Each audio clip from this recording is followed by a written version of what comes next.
What is up, everyone? What is up? Happy Sunday. Oh, not so happy. We gotta go to work tomorrow. Boo! Anyway. Sorry, I forgot to turn the, all the LGBTs on over there. Hacker Santa came a little bit early to my Jewish ass. Phrasing. But anyway, yeah, so at one of my local DEF CON hacker groups that I attend, we have DEF CON Santa, and I got a whole bunch of goodies. If y'all were in the Discord earlier, then you see that I got a whole bunch of switches. Like, enterprise grade ones that I probably am gonna have to clean out dust for. So I got a total of 5 different switches, 3 Cisco 48 port PoE gigabit switches. 2 of them have the stacking modules and stacking cables. I'm giving that to a buddy of mine that couldn't make it. One of those I'm probably gonna keep from, myself. So when I have some time, I can get around to doing Cisco iOS and shaking off the dust on that. There's also an Arista 10 gigabit switch, and I also got a Quanta 40 gigabit switch, and a whole bunch of these. And y'all might be saying, oh, Chief, yeah, Raspberry Pis, we've seen them before. They're not Raspberry Pis. These are specifically Milk 5 boards. These are RISC-V. So, I finally got some RISC-V stuff in the lab here. So I got 3 of these, courtesy of the Hacker Santa giveaway, with the carrier boards pre-installed and set up already. I've got 1, 2, 3, 4, 5 RISC-V modules.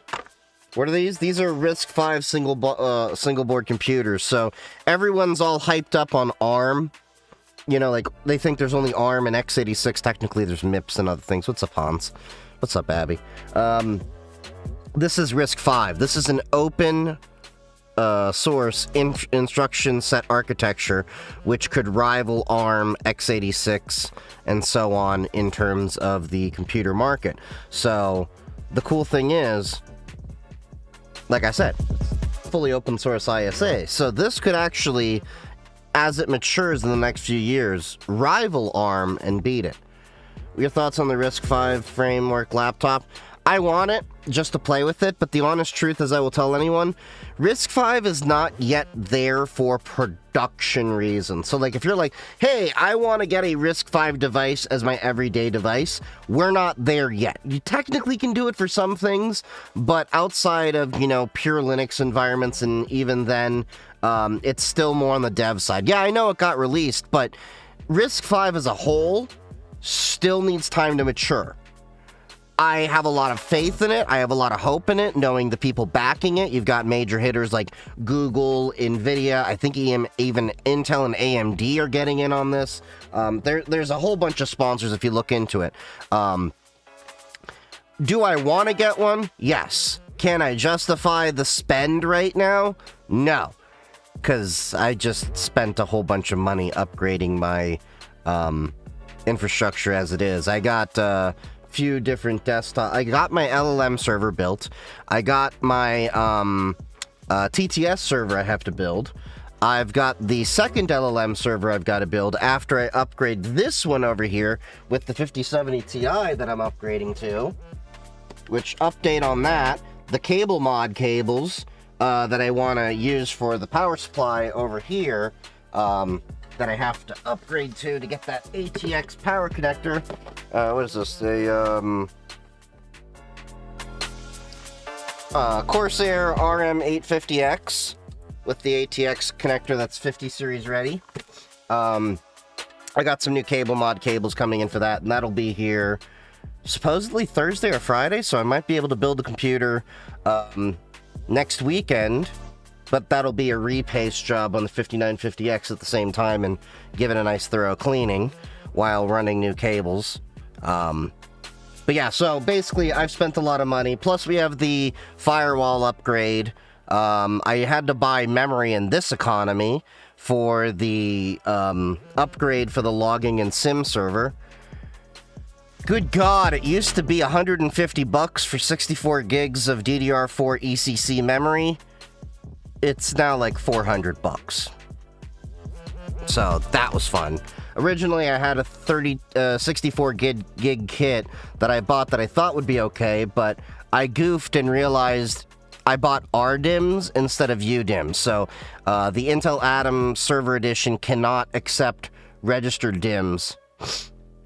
It can only use unbuffered ECC. RISC-V US only ready for US only ready for enthusiasts and tinkering. Beyond that, it is a pain to do. That's basically what I've been saying. But that's why I got these RISC-V boards here, so I can tinker with them, see what they're capable of doing. I also got these little mini ones here. I may possibly give away some of these Milk 5 Duo boards over here, because there's more here than I can have with carrier boards, so I may as well share the wealth. Now these little guys over here, I think one of these was already opened. Let me take, no, I didn't open. One of my buddies. There were quite a few of these given away, at Hacker Santa this week, so, I think we had in total like 10 of these one guy gave away. I just took 3.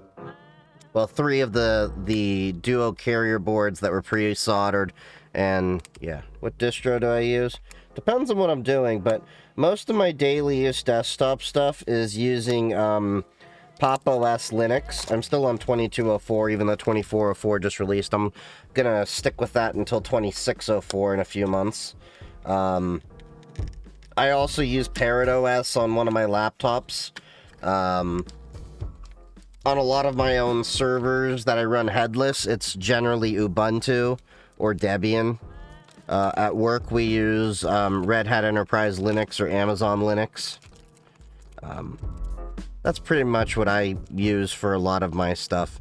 Not saying, you know, those are, you know, the only distributions to look at. Those are just the ones I look at.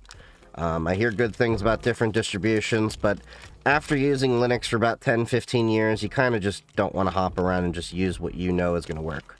So there's this tiny little board here from Milk 5. This is also a RISC-V board. Look how tiny that is. Look how tiny. Look at that. It's got the Ethernet and USB attached. You have a wireless Wi-Fi antenna over here included with it. The header is somewhere on this board. Oh, right here on the edge. USB-C, it looks like, for the power. A couple of buttons here. There is a header. I can't tell if that's for display or camera. Well, 2 headers, actually. On the back, you've got an SD card holder. It looks like there could have potentially been an eMMC soldered here. There's some kind of switch here. I'm going to have to figure out what that is. I'm going to have to play with these a little bit more. Of course, there's GPIO and everything. It says ARM on here. Oh, the switch here looks like it's for flipping between ARM and RISC-V. Interesting.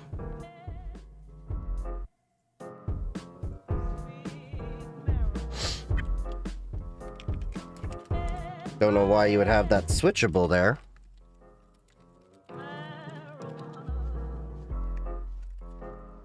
What's that? These are RISC-V single board computers. So like Raspberry Pis, but instead of ARM powered, they are using a RISC-V CPU. I heard China and Russia are heavily investing into RISC-V, so they won't be reliant on USA parents. Well, ARM, I think, is actually British, if I'm not mistaken here. Hold on, let me make sure about that. ARM CPU parent company. Yeah, British. Cambridge, England. But yeah, it's primarily because it's an open source instruction set architecture, so you're not beholden to anyone. Overall, I think it's a better approach. Of course, we're going to have to see where we go from here.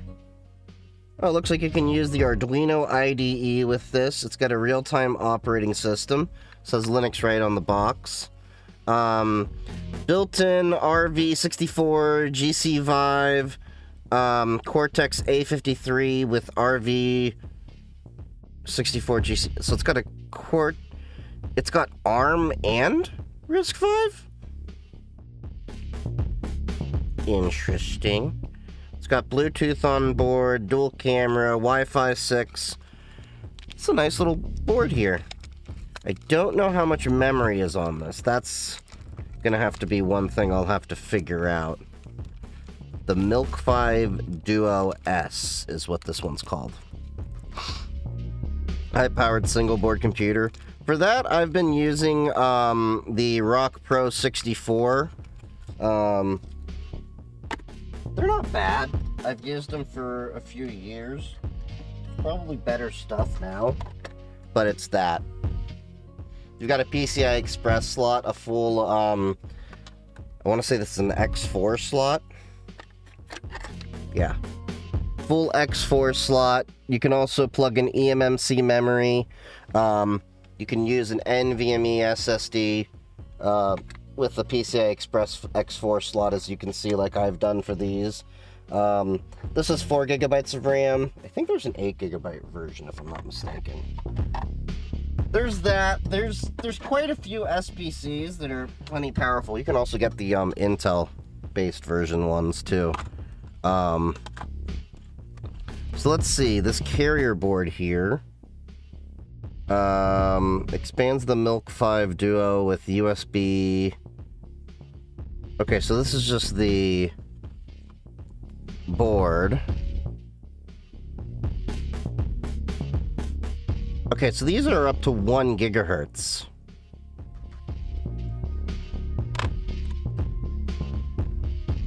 Okay, so this is using the same CPU as this over here. It's the same package, more or less, just more condensed. So this one you'll actually have to do some soldering with. Let's open that up.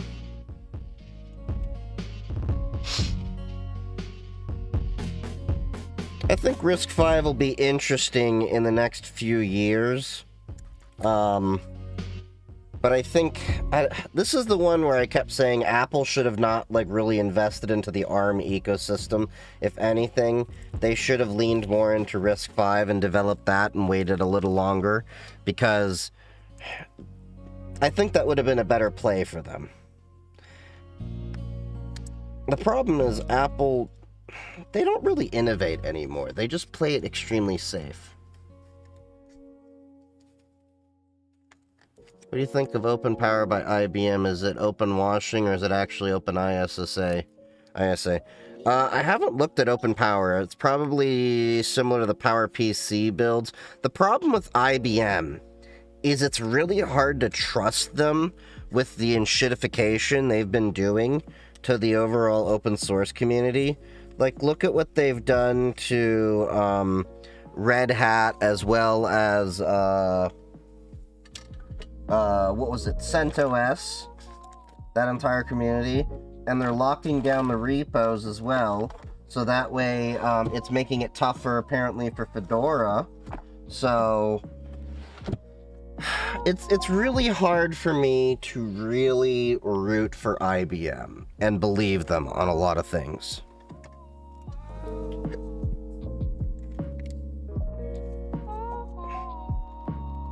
Oh, come on.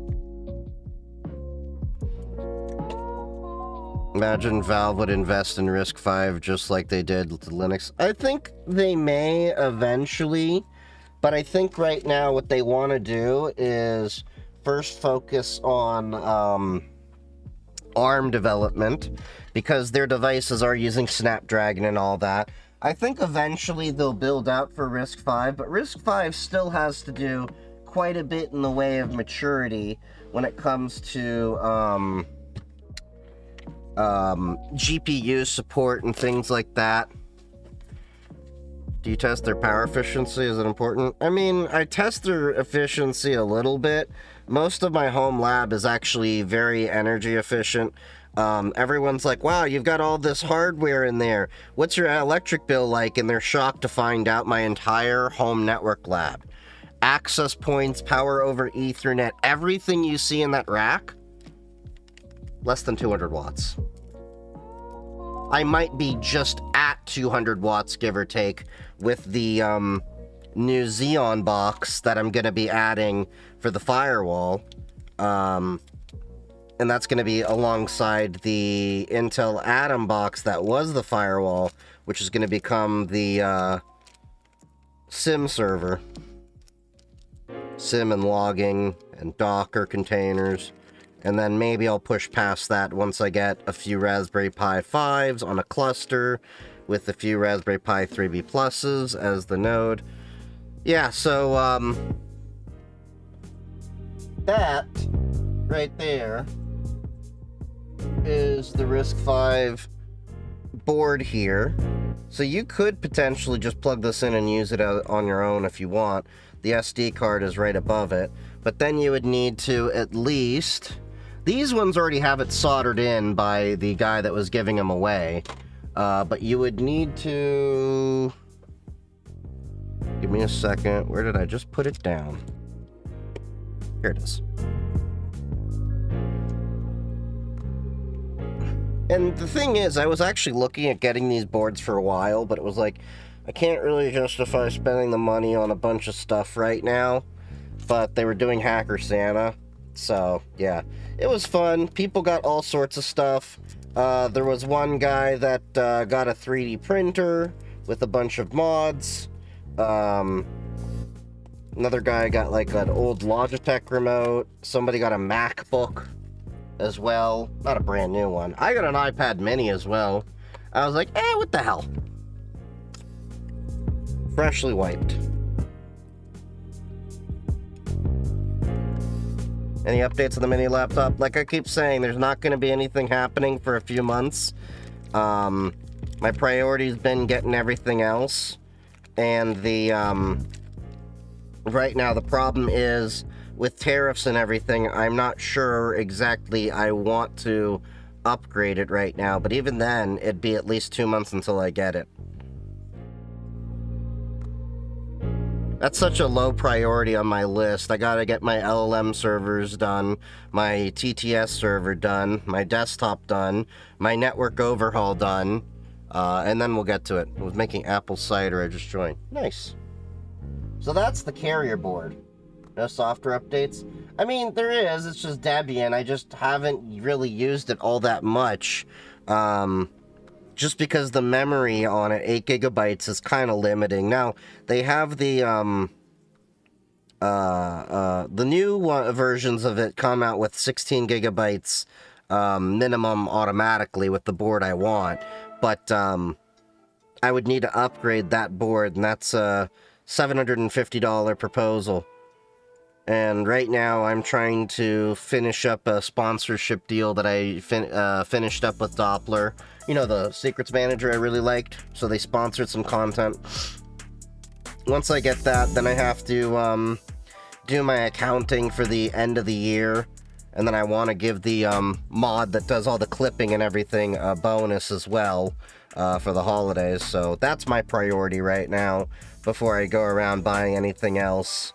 Gonna give myself probably a few months of breathing room for me to upgrade all of the projects and everything. And then we'll get back to doing gaming on Linux stuff in a week or two, once this box over here gets its upgrade for the GPU, and I repaste the CPU. There's not too much dust in there, but I do want to clean the glass pane over there. Yes, I know, review on stream, but we're going through some hardware right now. This will be fun to play with. But yeah, you can use the, oh, so I'm gonna need to get some... Okay, I see how this works. It looks like you can just... Okay, so these are spring-loaded here. So you'll need to get some headers on this, but it does kind of hold it in place a little bit. There's 5 pads and there's 7 pads actually, 5 in the front, 2 slightly in the middle that it pushes on with this. These look like they're spring loaded. And then I would have to solder on a bunch of headers over here. I don't know where the headers are. Do I have to pick those up separately? I may have to. So I'll have to pick up the headers to solder those in to get that one working. But hey, free boards.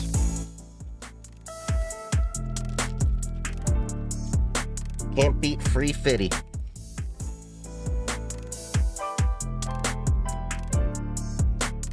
So yeah, we'll be working with RISC-V in the near future. I just gotta set up a little, I gotta play with that a little bit first. Ugh. Damn Loch Ness monster. I told you! I wonder why South Park doesn't reference the Loch Ness Monster anymore in their videos. Also, don't get me wrong, I've liked the latest season of South Park. It's been great to watch, but I kind of miss when South Park was actually going off and doing their own little random tangents. I get that, you know, politics is all the rage, but I feel like they're hammering too much on the political side of things as a joke. And it's like, yeah, it's kind of funny to see how Trump has a demon butt baby coming, that's the Antichrist and all that, and you have Peter Thiel and everything. But it's just not the same as what it used to be. Hey, what's up, Just Dev? You hear about the dog yet? Or are they, did you say they're coming over to, Oh, did you not get the dog? Oh, the dog will be by tomorrow. Nice. Hopefully that works out for you. I know you've been having some crap things, and I know my dogs are some of the best things I look forward to. Every day I come home.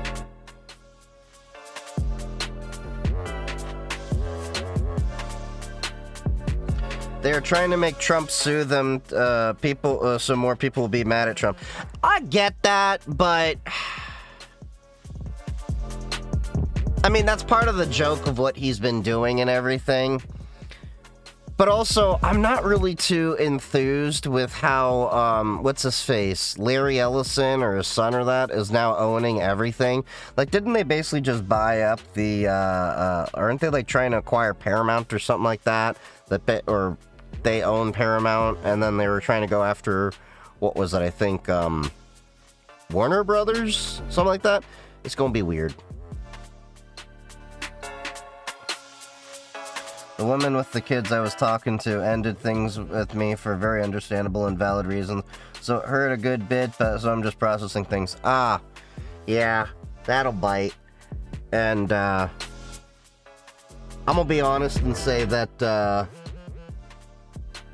not that I'm by any means disparaging people that have kids. They can be wonderful things. But dating people that already have kids is an interesting experience. Not in a good or bad way. It's just you have to have special considerations because there, you know, are kids in play. What's up, Henry? Kids are a nightmare. It depends on what kids and at what stage of life. What do you think of High Silicon, Huawei's hardware branch? They're doing some cool stuff lately. Haven't really paid too much attention to it. What do you think of how China's adopting Linux en masse nowadays? I think everyone's starting to adopt Linux more en masse because Microsoft has really shot themselves in the foot. Europe has actually been adopting Linux for quite some time. I know when I was over in Europe, the open source scene was a little bit more popping, at least from my perspective, than the US one has been up until recently. And now it's become more palatable for people to switch over to Linux, especially for gaming, with Valve, leading that charge. I think Microsoft is really been screwing the pooch for quite a few years, and people are starting to get fed up with it. Microsoft had a monopoly, and they basically squandered it. So the reality is, a lot of people didn't grow up with the Microsoft that I knew. Microsoft actually used to be quite an innovative company. DirectX was a huge achievement. I know it doesn't feel like it now that we have Vulkan and such, but DirectX actually was a huge achievement. Before we had DirectX, it was kind of a mess of different graphics APIs and stuff like that, and, you know, even sound cards were kind of a mess, and Microsoft did innovate quite a few things that made computing a lot easier, like Windows 95.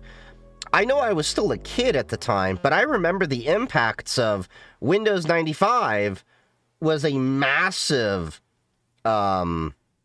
innovation. Because prior to Windows 95, there was really not much of a concept of a graphical user interface driven computer. You had computers with GUIs, do not get me wrong. But you would basically, for example, start at DOS and then boot up Windows. But you never really booted into a graphical user interface directly. And then you had Windows, what was it? Windows NT for, you know, net groups or network groups and stuff like that. That was a big overhaul, the whole NT system. XP was probably, I would say, overall the biggest breakthrough in terms of innovation Microsoft had once you get to Service Pack 2. Service Pack 1 and original were messed up. I won't lie there. But 2000 and XP were really solid and innovative. And then ever since XP, more or less, it kind of felt like Microsoft was just more or less coasting. They promised a bunch of features that never came to fruition in Vista, in 7, in 8, in 10, and 11, on cleaning up performance, improving it in many different ways. I know it's not as relevant today, but disk fragmentation was a huge performance issue for many years. Windows XP and Windows 2000 brought about NTFS. NTFS has been, of course, the main file system format for Windows computers to this day. But they were promising back with Windows Vista, what was it? They called it Windows FS or something. They promised this entire new file system, which I know they've come out with a new one. I think it's RISC-V or something like that. But it's not really the main, you know, file system they move everything to. So you still have a lot of these issues with NTFS from the old days. And Linux just has, like, leapfrogged a lot of the performance things that Microsoft was advertising for years.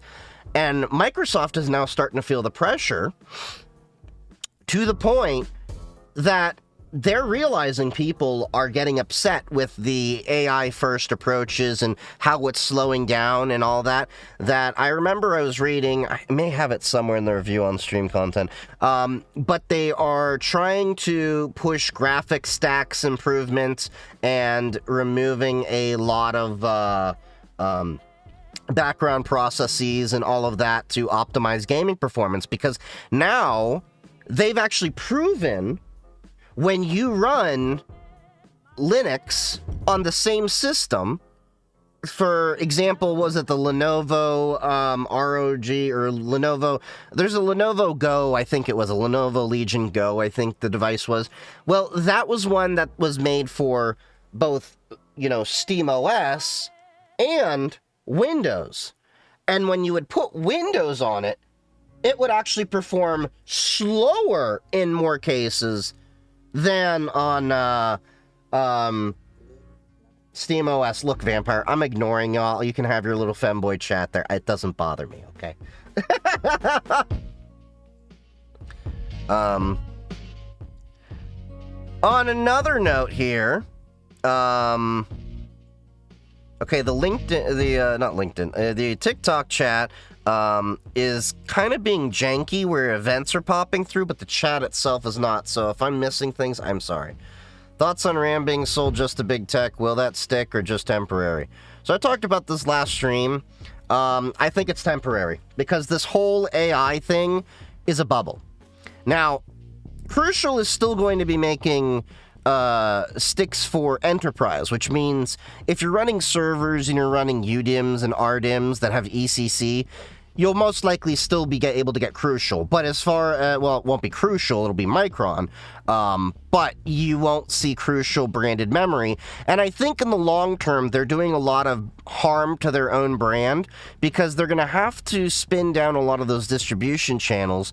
And when this bubble pops, and it will pop eventually, there's no way that this idea is sustainable. And here's the thing. When the AI bubble does pop, we are going to feel it across the economy because the unfortunate reality, I'm not ignoring Twitch Vampire. Y'all are just talking about femboys, and I just, you know,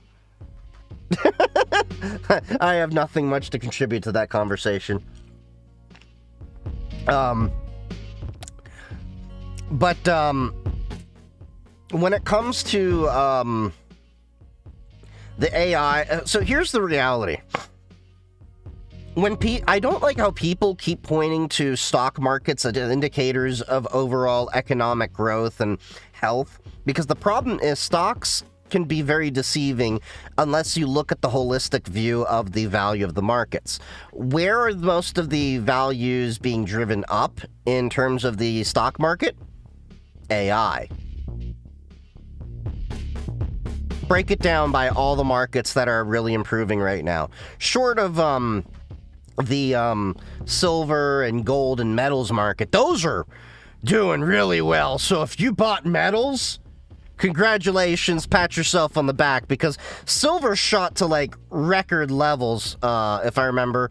Last I checked, silver got to like over $60 an ounce. So yeah, what's my opinion on gaming distros? They exist, but the reality is, what I tell people all the time is there's really not much difference between most Linux distributions, because at the end of the day, you're all running primarily the same software. The main differences are the graphical user interface and package manager and maybe some file organization. So, like, let me put it this way. Okay, you're using an NVIDIA GPU, you're going to be using the same NVIDIA drivers. Oh, you're using an AMD GPU, you're still going to be using the same AMD drivers inside the Linux kernel. Same thing with Intel. Intel has their ARC built into the kernel. So at that point, it's just, oh, I'm installing Steam, I'm installing Lutris, Bottles, Heroic Launcher, whatever. And at the end of the day, just pick one that you like the workflow for. It's not going to make a difference in the grand scheme of things. Yeah, no problem. Like, I use Pop! OS. I like Pop! OS. Some of my friends use Catchy. Some of them use, like, Bazite. And there's many other ones out there. Arch users, we know you use Arch. Go please touch grass. Love you, but seriously. Y'all will always be the punching bag. Used to be Gen 2 years ago. Don't hear about them as much. Why pay attention to fundamentals when line go burr? I think silver is one of the only things following the fundamentals because it is a supply constraint as far as I understand for why that's going. Let's see. This is the price of silver right now. It is $62.35 trading right now. Look at that line. Just within the past month. Okay? Look at that. In the past 6 months, it's gone from $36.45 all the way up to, we're at $62.35 right now. Year to date, look at that. 1 year and the 5 year. So 5 year, it was even mostly stable throughout COVID. Look at that. And then it just shot up for no reason. Well, I mean, not no reason, but, yeah. I don't know how sustainable this is, but, I've been also doing a mix of, buying actual silver and silver, there's stocks that actually do silver shares and gold shares and stuff like that. I do some like tech investing, but yeah. I mostly invest in indexes. I don't really play the crazy game all the time. Although I have played with the idea of spinning up an LLM box to use an API to actually do some trades with pocket money. I'd have to test that out for a while. It's something Yitz and I have played with, but now that I have my own LLM server, it's a possibility.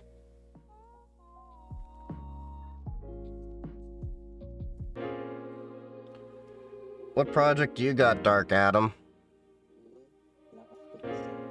The Deepin Professional Edition UOS looks very cool. Deepin is kind of sketchy. But Deepin Linux. Laptops in China are coming pre-installed with UOS nowadays. I know that China's been leaning more towards Linux since the end of life of Windows XP. It's been that way for a while. There were still a lot of people using Windows XP, and there are companies that apparently spun up out of there to give security updates after the fact.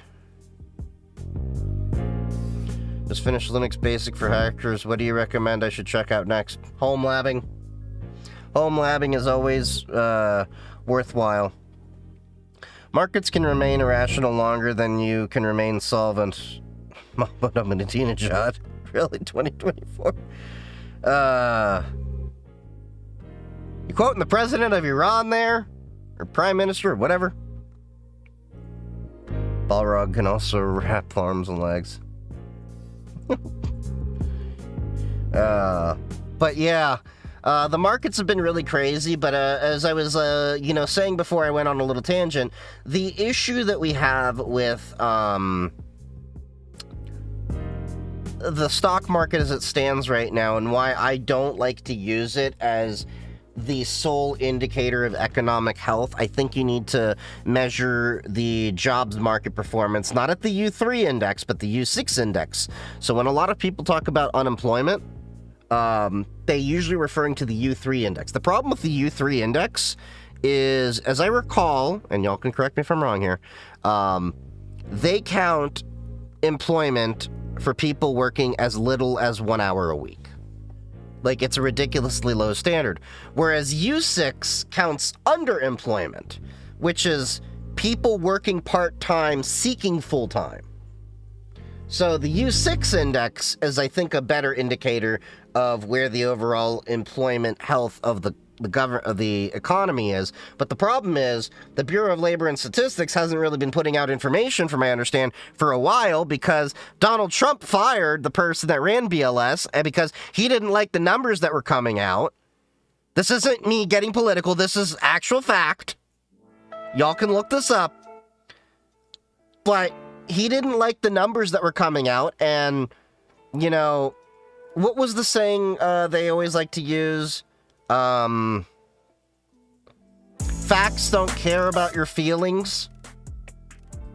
Well, the fact is, the statistics don't look good. And look, I don't care who is in office or whatever. If you mess up, you mess up. I'll criticize whoever. All politicians suck. Doesn't matter which jersey they're wearing. And that's not just specific to this country. Let me see, GitHub.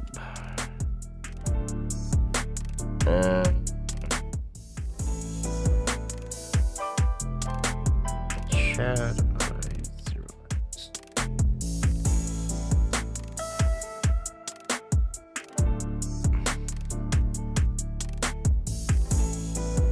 So it came up in new cyber repos. Let me see. Hold on. Next generation. Hold on. I'll make sure that this is the right one.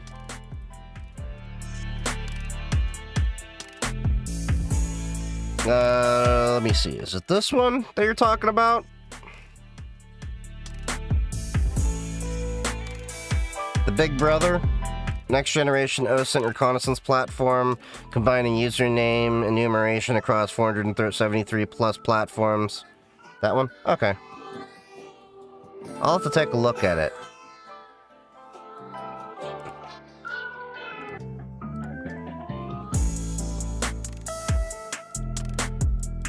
So I definitely, first off, try pinning your versions there. That's just a basic thing I do.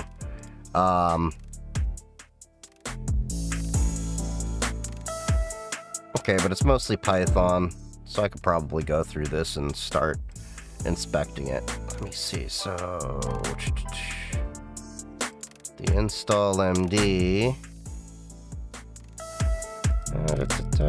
Okay, so you have DuckDuck Search, built-in, Playwright, Fast API.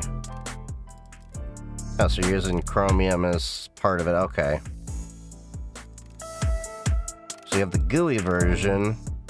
Oh, so it... okay. I see. So it seems pretty simple. And then...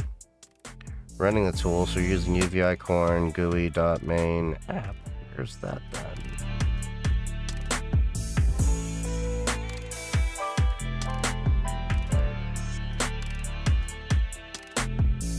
Okay, pretty small. Using Fast API there, Core's middleware, FIQ, and scan job. Well, at least he commented things out.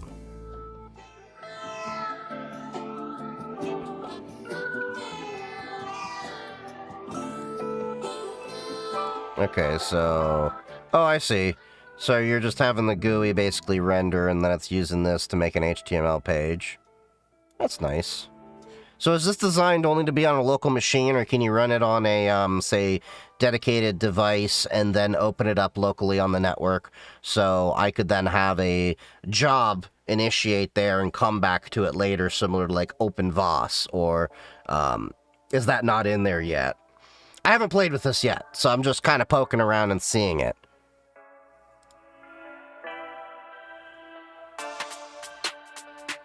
Okay, so there's your JSON.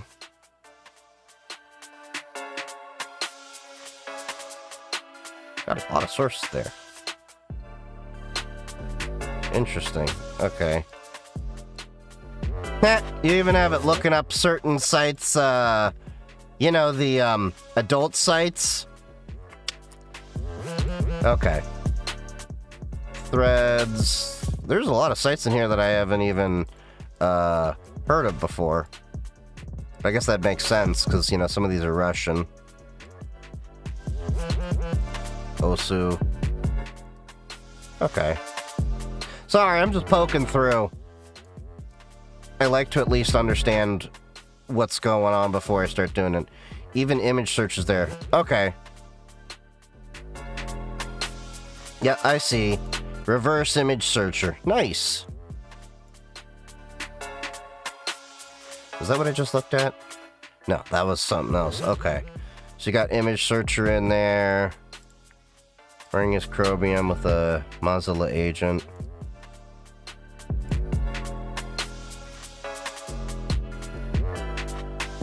So one thing I definitely would recommend doing, get some GitHub action flows in there. I know it's new. I'm not hating on the project at all, giving constructive criticism.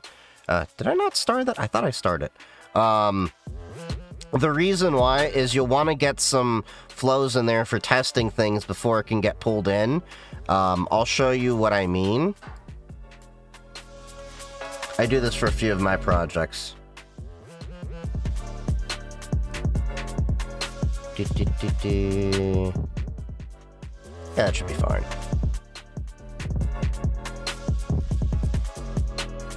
But if you see when I do automatic dependency checks and stuff like that, it'll actually do build checks over here. So you can see, like, even the dependency checkers, it's failing. Because I have it do some Python checks and stuff to make sure everything's all kosher. So you can see right here, SNCC security scan is failing. Okay, that's because of an invalid token. That's an easy fix for me, though. But this makes life easier also as you start getting more people to contribute to it. It'll save your sanity having to do checks. It's pretty simple as well. So you can build GitHub actions. Yeah, yeah, definitely. If you want some ideas of things you can do, you can go to my .github folder in some of my projects.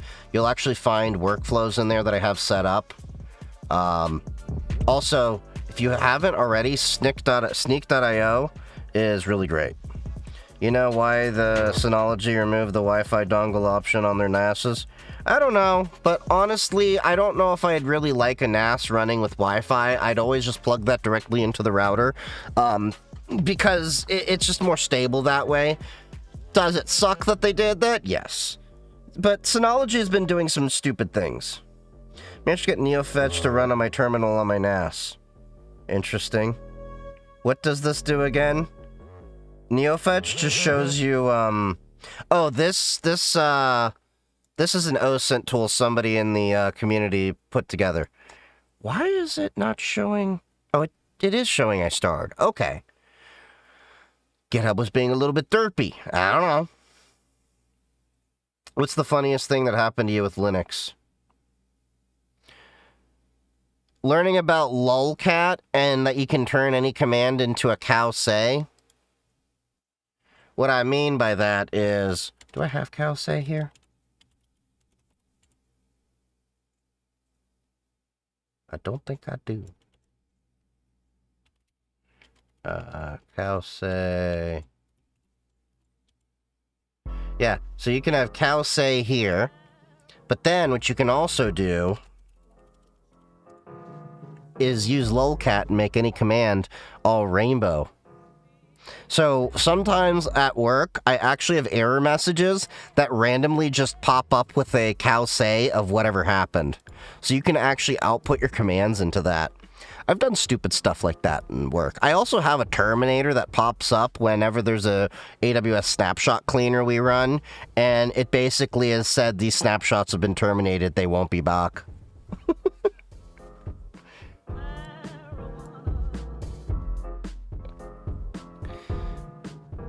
But yeah, there's a lot of funny things you can do with Linux. Oh, Hannah Montana Linux is by far my favorite thing I've loved to mess with people with. Back in the day, you used to be able to, you still can, but it doesn't work as well because it's so old. But you used to be able to put Hannah Montana Linux on a compact flash card because they natively were IDE. And you used to get an IDE to compact flash adapter. That was how we used to do SSDs before the SSDs that we know of today exist. And you would set that as the master drive, and then their computer would actually just boot right in to Hannah Montana Linux. Yeah, it was the funniest thing, because their computer would boot in, it would be like super pink, and it's Hannah Montana. They'd be like, what the hell? And then they couldn't figure out until they actually opened up their computer and pulled out that compact flash card.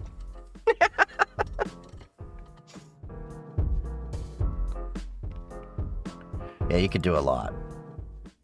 Oh yeah, and then I'm currently dealing with some stupid copyright issue on the YouTube side for my live streams.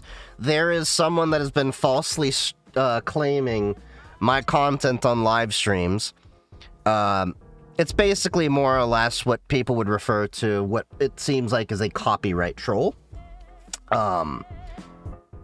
They're claiming content that falls under fair use, and the way they're going about doing it is they are not looking at the contiguous segment of me commenting over it. They're selectively carving out, like, say there was like a 30-minute segment, I was watching a video, and then every few minutes we would stop and comment on it. They would carve around the time that I was speaking. So, like, no joke, I will show you an example of exactly like what this looks like. It is ridiculous. And this is just an idea of what you have to understand creators deal with, and it's not a strike. They're just claiming it, and this is what they do, is they try to gather up content so that they basically take the revenue away from other people, and then they sit on the claim, but it's not a strike. because they don't want to go that far, because if they go for a strike, that legally exposes them, because if you make a false DMCA a strike and claim, they can actually be found liable legally, and there are actual penalties that come with that. Like, this is how ridiculous it was, okay? They reached back. I had a video on YouTube like 3 years ago. I privated this video because it was like early test videos. They actually put a copyright strike originally on Let's Play Aliens Fireteam Elite. And then they removed that without me touching it within 30 minutes. I just have the email log of it happening. And then this was the most recent one that's egregious. So I just appealed it. This was from a recent live stream. But I want you to see that. Look at how the timestamps are. This is all for me commenting on one singular video. Okay? Look how they cut around it. Look, this is all one contiguous video. It's like they're only in the segments where I'm watching, making a little tiny blurb or something, but then anytime that I'm actually speaking, like, you can see there's a 4-minute gap here. There's another 4-minute gap here. There's a 10-minute gap here. There's another 2-minute gap here. You know, like the way they're carving it out is so deceptive. It is ridiculous. And this is how a lot of these, you know, these companies work. They make these automatic claims, usually on smaller creators, which I am over on YouTube. And this is how they drain revenue away from other creators. Like, it could affect my ability to monetize the video if I, you know, get into the YouTube partner program. So, like, as I grow. This is how these companies work. Because if you take the entire contiguous segment of how I commented on this video, from this, like, roughly 45-minute section, you would see it's under fair use, because we're commenting, we're pulling out, I'm literally showing my own private LLM server. We're talking about ChatGPT, OpenAI, how their circular money is working, and I was commenting on another video I was live reacting to. This is how egregious these issues can be on YouTube. Like, I'm not gonna, like, play the video, but you can see, like, it's literally me commenting over a video. People do all sorts of stuff inside of YouTube. Yeah. I've been streaming for a while. But yeah, this is the copyright issue I'm dealing with. And it's the same company that's made the claim not once, not twice, but on 3 separate videos. This one, they happened to release the claim automatically because I think they realized they had no power there, absolutely. Whereas these two, I'm in the middle of just appealing, and I've even opened a ticket to YouTube. Which company? It's MediaCube. So I'm trying to be polite and civil and basically saying, look, these fall under fair use. This pattern is not appropriate.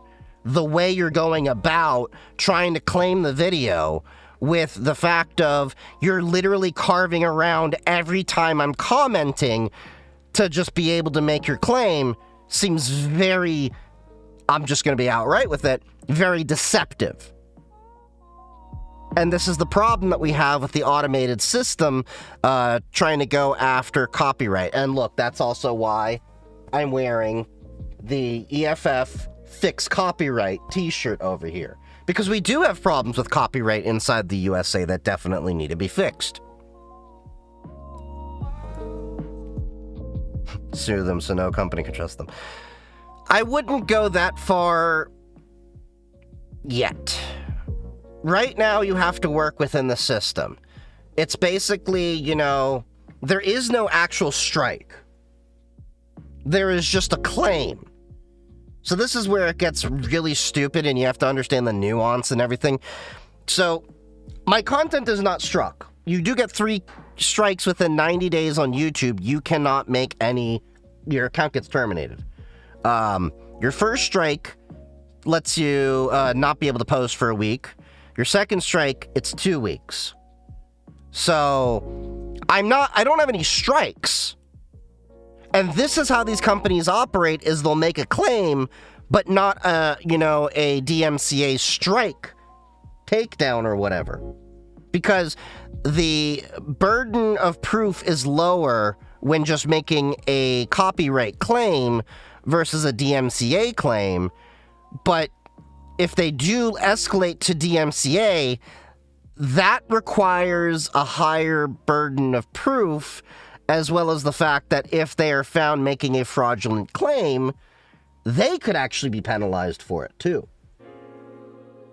It's stupid that we have to deal with this process as it is, but this is why a lot of smaller creators get scared very often when they get these big companies going after them. They don't know how to respond to them, and to be honest, in many cases, it's not worth getting an attorney involved in. What part of the content they're claiming? They're claiming over the reaction segment that I've had in a couple videos. It's been with the same creator. But the way they're claiming it is they're carving around all the actual sections that I had commenting on the video. Same video, but they're doing like a couple minutes at a time.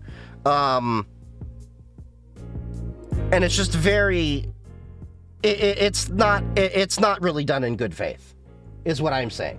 It's an automated system, but it's a fraudulent way, not a fraudulent, but it's a very flawed way that they go about doing this. And there's a lot of creators that get affected this way.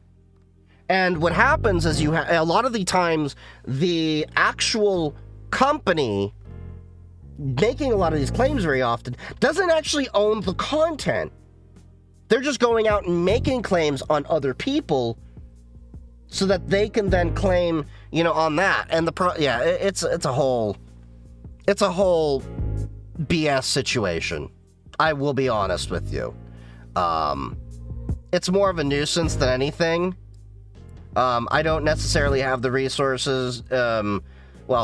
Put it this way. I don't want to expense the resources to get an attorney. I have an attorney for, all that kind of stuff if push comes to shove. But it's an uphill battle that I am just a little guy in the grand scheme of things. Now, if I was say bigger, like an Asmongold or a Moist Critical, Moist Critical's actually been dealing with some copyright stuff, and there's even been people getting copyright claims and all that for doing reviews on hardware that vendors didn't like. There are a lot of people out there abusing the copyright system as it currently exists, which is why we need to fix copyright. On that note, I'm a big supporter of the Electronic Frontier Foundation. They fight and lobby for our digital rights. I'm not sponsored in any way, shape, or form, but I will always recommend, whenever given the opportunity, go out there, support the EFF. I am a gold member for many years. Consider becoming an EFF member yourself. Yeah, they fight the good fight. There's pretty much, you go through and see their case history and all the things they fought for and lobby for. I will pretty much guarantee that everyone in the chat is going to love them and stand with what they fight for.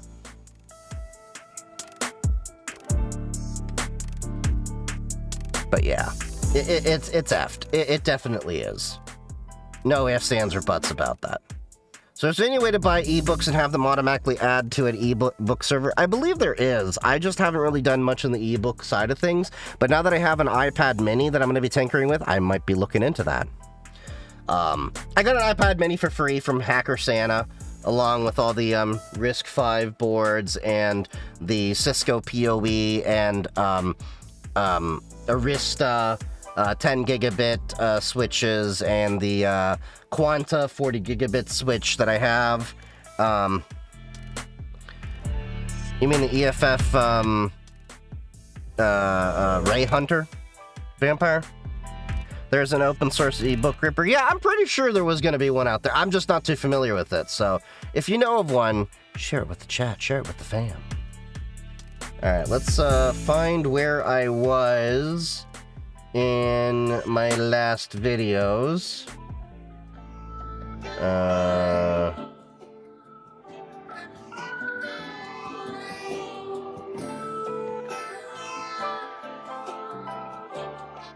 Old PC security. Alright, hold on. I am finding where I was. Okay. So, Abby shared this green text meme. Let me see what this is. Using Linux in front of classmates. Teacher says, okay, students, now open phone. I've seen this one! Start furiously typing away at terminal to install wine. Errors out the ass. Everyone else already has started their classwork. I start to sweat. Install GIMP. What the F is that, Anon? A girl next to me asks. I tell her it's GIMP and it can do everything that Photoshop does and it's free. Okay, class, now use a shape tool and draw a circle, the teacher says. I effing break down and cry and run out of the class. I get beat up in the parking lot after school. That is a classic meme from many, many years ago. I remember that from a few years ago. Yeah, okay. I saw you left that reply. I was just like, I had to go find the reply. Okay. Now, we got some YouTube shorts and all that. 1 second. Let me make sure the audio is working.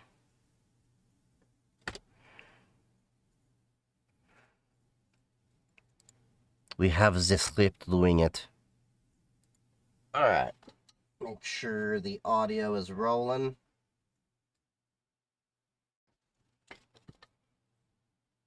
Front, left. Okay, cool. We got audio going. Alright. Let us... What is this? Next Playground outsold Xbox? I don't know what Next Playground is.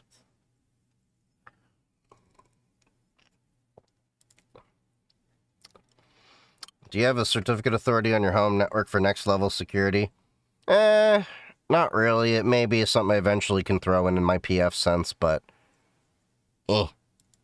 Next Inc. are happy to announce that the Next Playground outsold the Xbox Series X during the week of Black Friday. Wait, what? The Next Playground? What is that? I haven't even heard of this console, and it outsold the Xbox Series X? Yes, the Next Playground is capable of playing arcade-style games with modern movement systems similar to the Wii and Kinect. Oh, that's actually neat. An arcade Kinect device outsold the Xbox Series X. I can see that. This is crazy. Of course, I'm not surprised. The Next Playground costs $250, which is about $400 cheaper than the Xbox Series X. Parents are making the smart decisions and saving their wallets. Yes, we're happy that we're entering the market and being able to compete with console leaders. You know the gaming industry is changing when an unknown console gives the L to Xbox. But this is good. Competition is what we need right now to bring down these insane prices. We at Next Inc. are happy to announce that the next... I'm glad that that's actually winning, even though I've never heard of it before. Because, yeah, we definitely need to, bring more competition, as you said. Can I sign SSL certificates myself? Are they valid? You can sign them yourself. The problem is, because, they're not a trusted cert, you'll have to install them on the machines on your network for them to be implicitly trusted. Because self-signed certs will always throw an error. So, you can totally do that. But then you would have to put into your build process of all of your machines locally to add that cert. Now, you do this normally in an enterprise anyway, when you're doing man-in-the-middle inspection. So, like, if you're using something like Zscaler, you can do that. If you're doing, like, Squid Proxy or stuff like that, you can easily do that. But self-signing... it's a bit more of a burden. It's totally doable. There are valid use cases to do it. But generally, for my own stuff. I don't care about it as much for my local network. Yeah. As I was saying, yeah, like what Senpai said, the signature needs to be in the firewall and the target device. So you can, like, in my case, I have certs self-signed on my firewall, but I don't spend the effort to add them to my device because that's one extra thing. And all I have to do is click one warning window and know it's a self-signed cert. It's my local devices and stuff like that. Now, if there is a reason I'll ever do that, sure, I'll go about doing it. But it's a little bit of an overhead that I don't care to do on my network. Some people do it. Your network, your choice. Okay, got another short over here.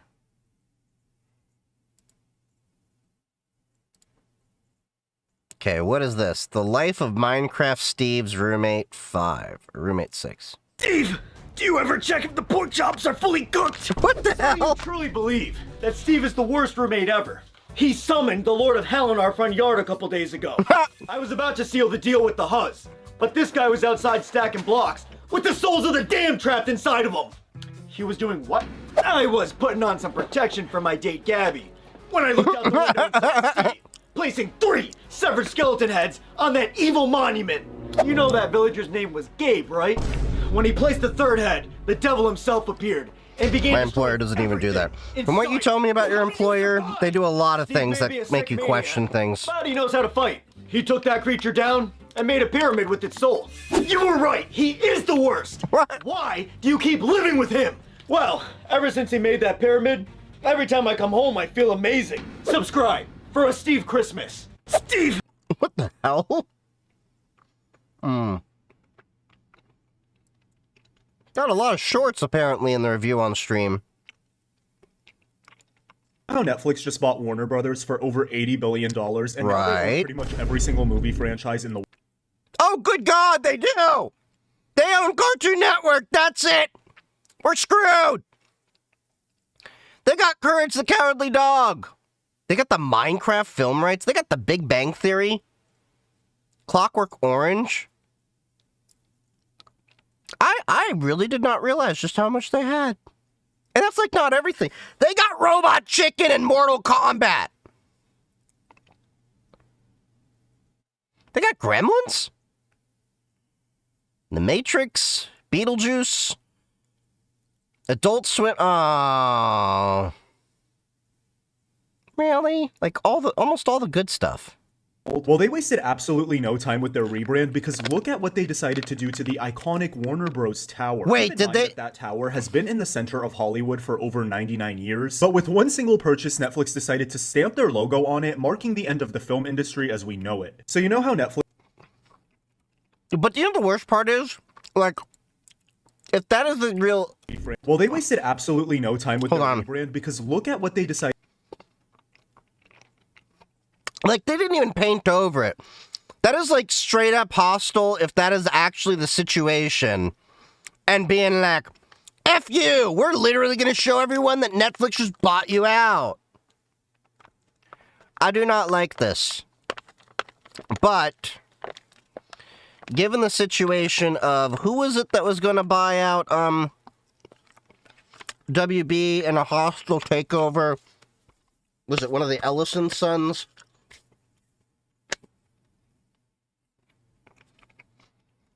I'd rather Netflix buy it, but the problem is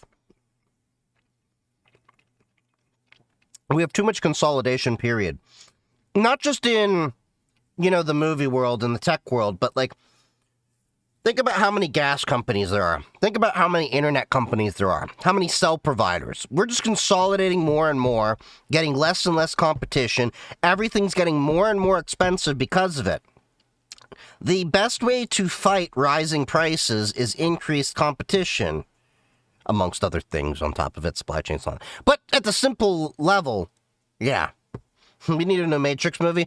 No, we need them to reboot the entire premise. But here's the problem, and I thought about this.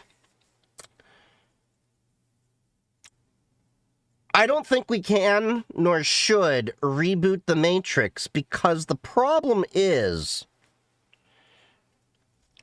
Remember they used to use landlines to jump out of the Matrix? What would they be using today? What, are they just going to all carry a cell phone like they were doing before? Like, you have to, like, rethink so many different premises.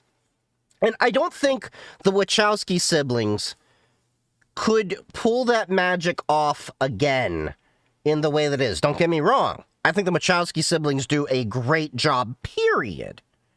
Like, was it Sense8 and other things? It was great. But The Matrix really fit into that whole Y2K era. But the other thing about it was with The Matrix was originally you weren't supposed to have humans be the battery to the robots. Originally, the humans were supposed to be the processing power. Basically, the RAM and the CPU for these robots.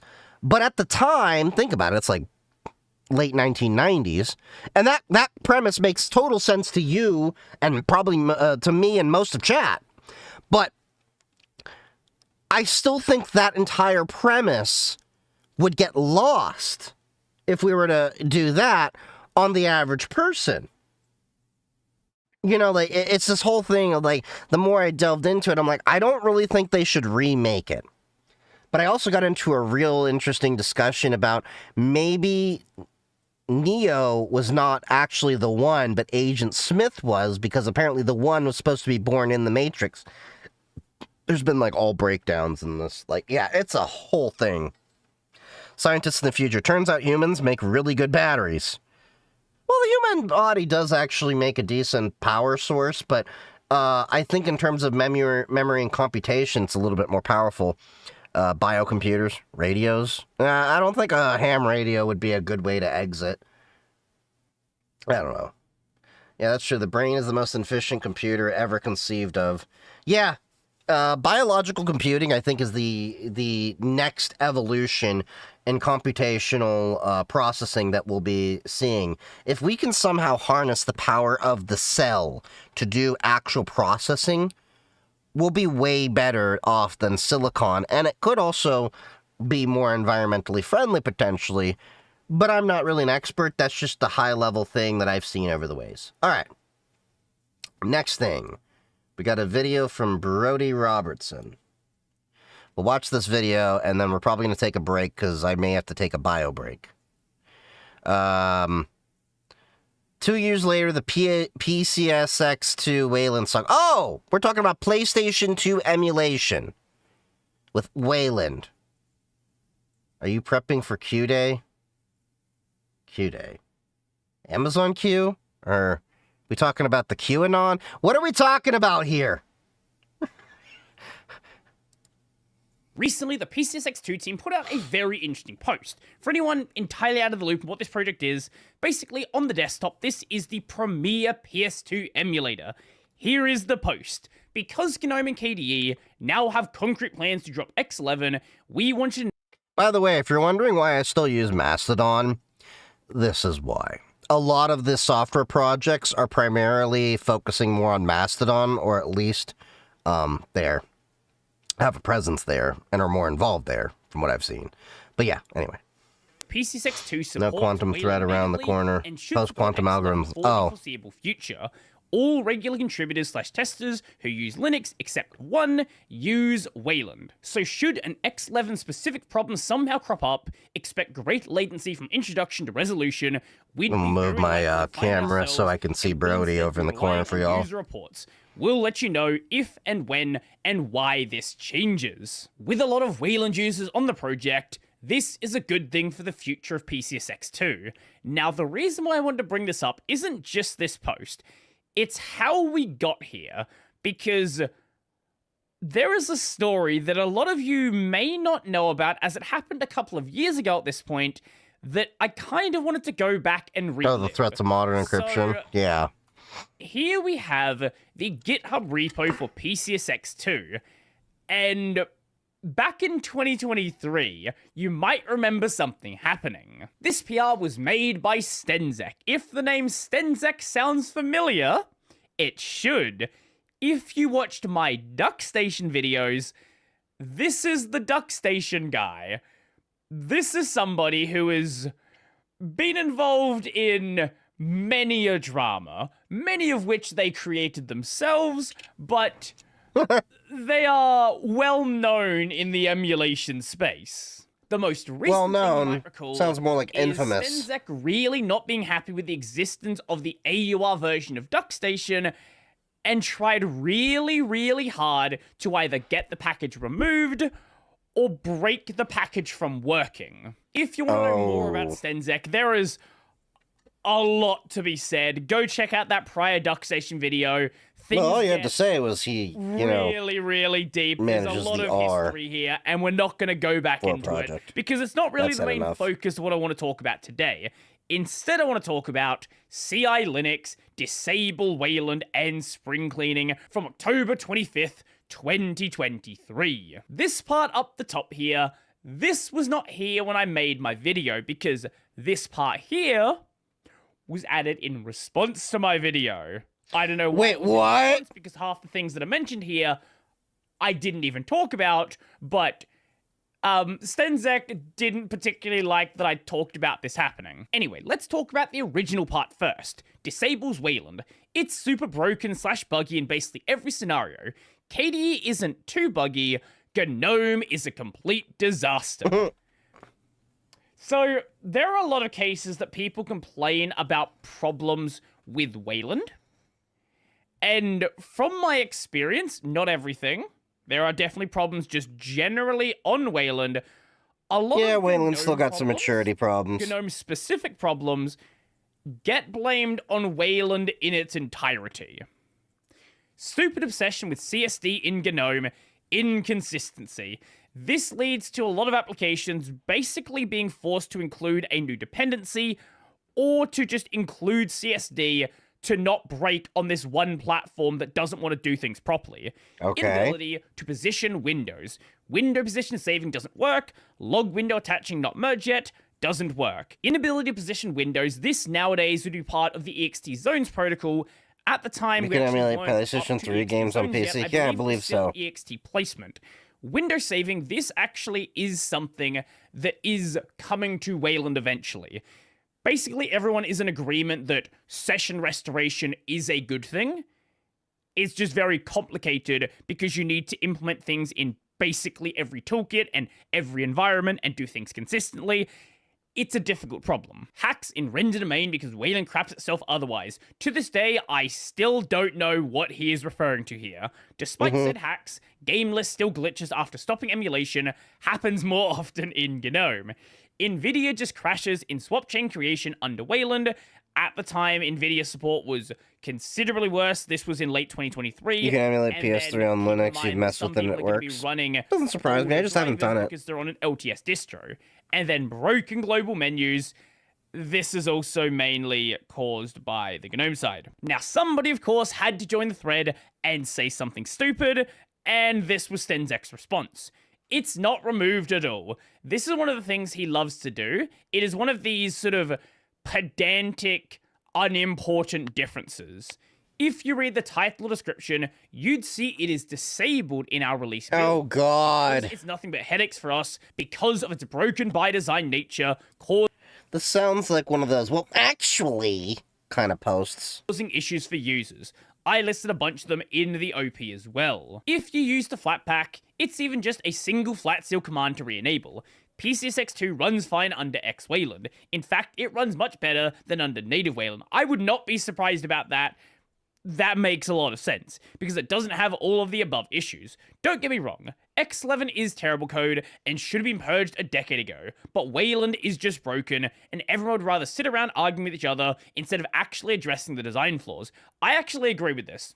I do too. I completely agree with this take. Since then, it has been removed as you don't need to go and use it, but at the time, there was an environment variable to re-enable the Wayland support.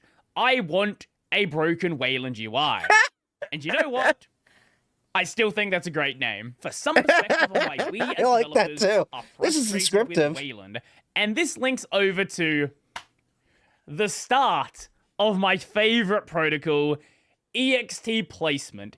EXT placement was an earlier approach from EXT zones. It's the window placement protocol. It is the thing which, if you talk about, will get a lot of Wayland people very, very angry with you. Well, now I know how to troll more people in Wayland. I think there was a proposal probably from the start of Wayland, something that developers need for their applications to work properly on Wayland, particularly multi-window applications, and it gets vetoed. Every other OS manages this fine, but apparently we're in the wrong for not conforming to some warped view of how applications should be, despite our applications working fine on every other platform, especially the GNOME folks. Not everyone wants the rubbish that they call GTK. As you can tell, Stenzek is not exactly a fan of GNOME or GTK.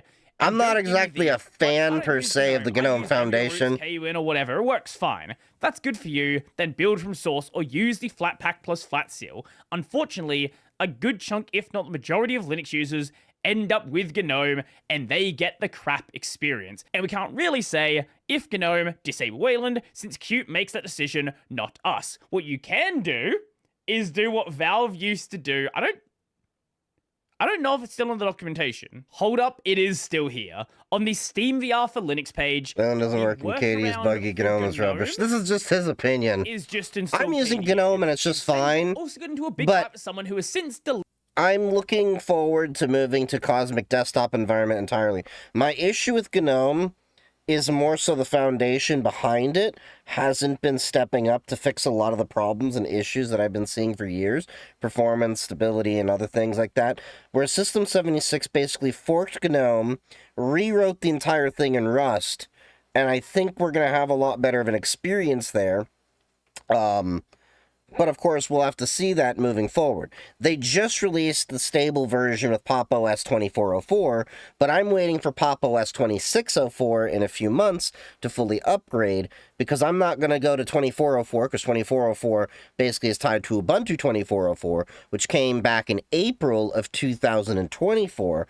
That's why it's called 2404, because generally Ubuntu releases a new distribution on the LTS long-term support branch every 2 years. So I'm on Pop! OS 2204, which technically is supported until 2027, so I'm still fine. 2404 is the latest LTS branch, and 2604 will be the next one, which has all the latest updates. But it's not so bad with Pop! OS because they've been backporting a lot of fixes. Like, we're on a Linux 6.17 kernel, whereas Ubuntu 2404, I think, is still on 6.11? 6.13? Or at least 6.8. Either way. Nuance, minutia stuff that most people don't care about. But nonetheless, I haven't been happy with the GNOME Foundation for years, but I like the appearance of how GNOME looks, if that makes sense. What IT certifications do I hold? I only have a CISSP. That's the only one that I have right now. Their account. Now, but yeah, eventually I'll use Cosmic when I get to Pop! OS 2604. Here, because I'm not breaking my workflow entirely for now. Annoyed with me because I'll explore it in April, May. My video, it was already popular on Reddit, on Hacker News. Everybody knew this was happening. I was like a week late to talking about it. Everybody else, as can be seen by the fact that people were applying to the thread, already knew about this. He mentions the existence of the I want a broken Wayland UI environment variable, which I specifically mentioned in my video. This PR is work won't pay for OSCP. I'll eventually do it. I have a couple of potential jobs I'm looking at, and both of them said they'd pay for it. Nobody actually cared. We'll know in the next couple of months. YouTuber made a video about it. The change... Also, as I said, the comments were made before my video, like 3 weeks before it came out. The only change was a reduction in support requests. I know Cosmic works on other distros, but I just stick with Pop! There OS. was no drama. I was just talking about this happening. The drama is in your head. I was the one who implemented Wayland support in the first place. This isn't some anti-Wayland crusade. I do know there were people besides me that were definitely trying to make that case. We'll talk about obviously. the Every OSCP and time stuff in a Wayland sec. comes Let's up finish this video and someone first. does something that is We got not like fully 4 in minutes. support of Wayland, you have this group of people that jump on as like, oh my god, this is our crusader, this is our leader, this is the person who's gonna save us from Wayland. It causes issues, most of which are caused by cute Wayland, some are caused by the protocol itself. I want nothing more than to see Wayland succeed. I but agree. At the moment, it is unusable for a majority of users. Definitely not for a majority. For a lot of people, though. I'll definitely give you that. Yeah, I would say it's not a majority, but a plurality, if that makes sense. There's a good amount of people that Wayland still doesn't work for them, but that's becoming less and less of an issue. Let's remember, X11 has been around for 30, maybe even 40 years, give or take. It's a really, really mature ecosystem. So it's going to take a lot of time because it's one of those systems that, like, we've just had ingrained everywhere. Let's remember, System D was the same way with the init scripts for many years. And then System D came around. There's still a lot of people that for one reason or another don't like System D, and I was originally one of those people. I still joke about how it's basically another operating system, and it's basically going to have its own office suite anytime soon because it's so big and bloated. But I've also come to realize System D remedies a lot of problems that we had with tracking down logging and managing different services. That's a lot easier for me to troubleshoot things. You'll even see in my recent open source projects, I'm using System D timers for a lot of things. I already got a few people complaining about that because they're like, well, this doesn't support init scripts. I'm like, then make a PR request, have it work with it. I don't care.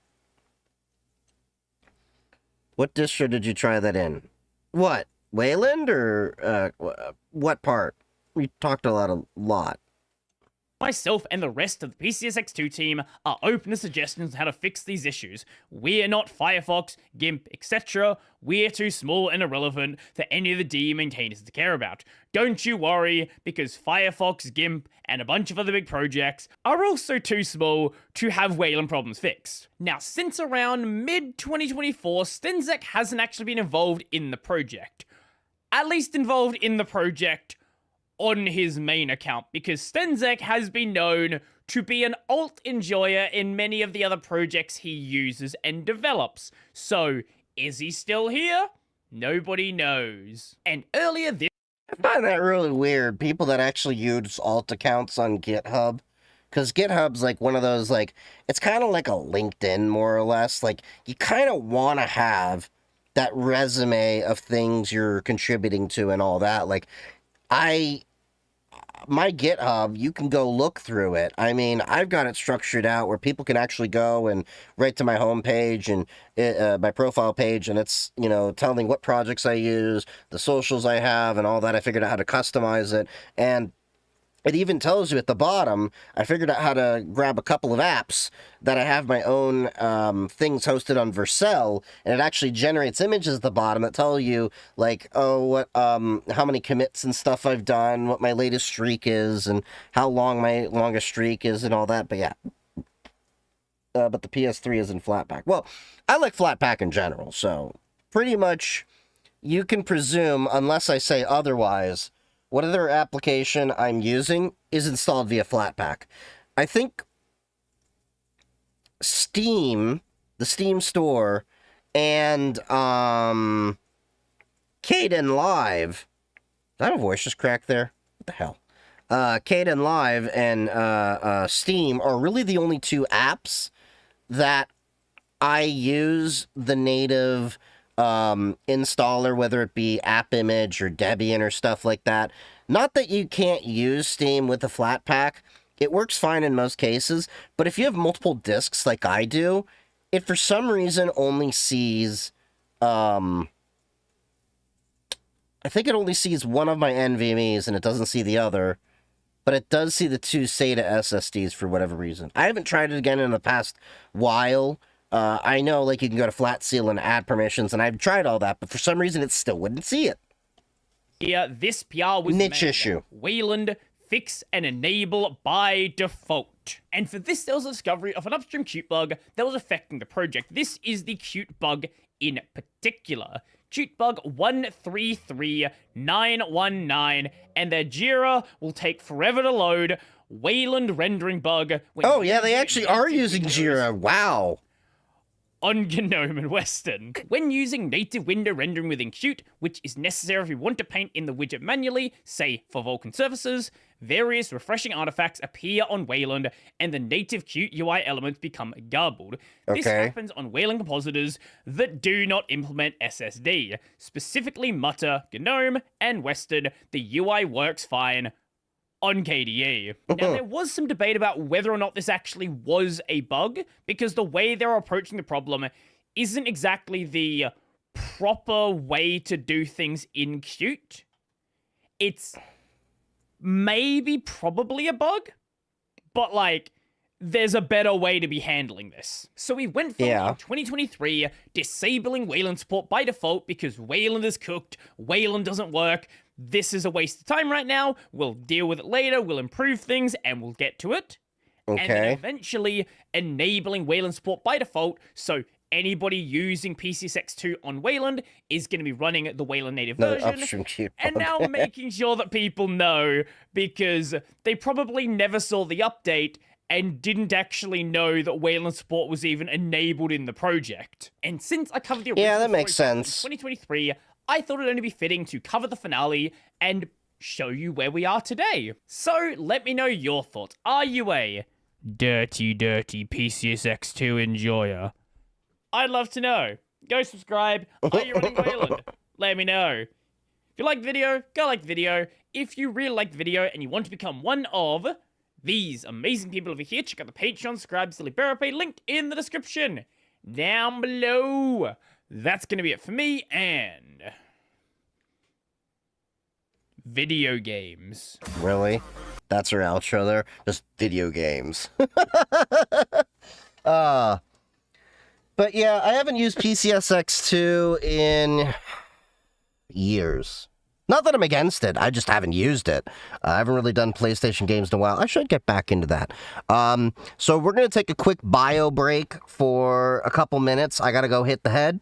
Then we'll get back. I will answer the OSCP losing popularity comment, Marcus, that you brought up.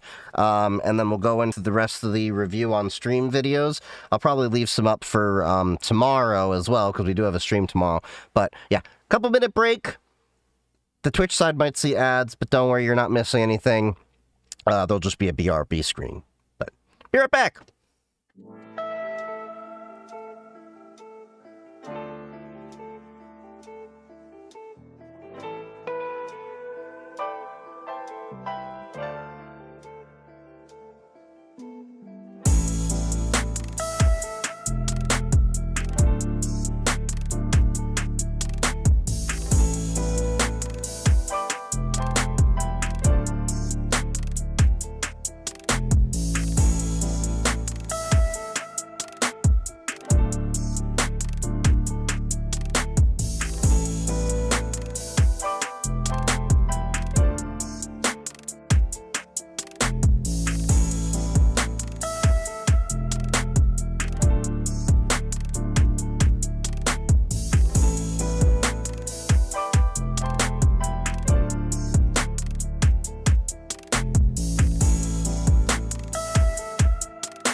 All right, we are back. All right, so, I know Marcus brought up this question of the OSCP is losing its popularity and they don't know why.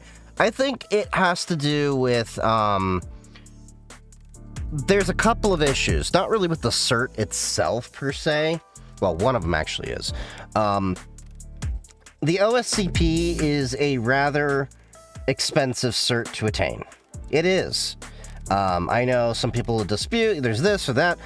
The reality is, from a corporate view, it's kind of expensive. It's the same reason why a lot of organizations don't actually want to expense for a SANS cert.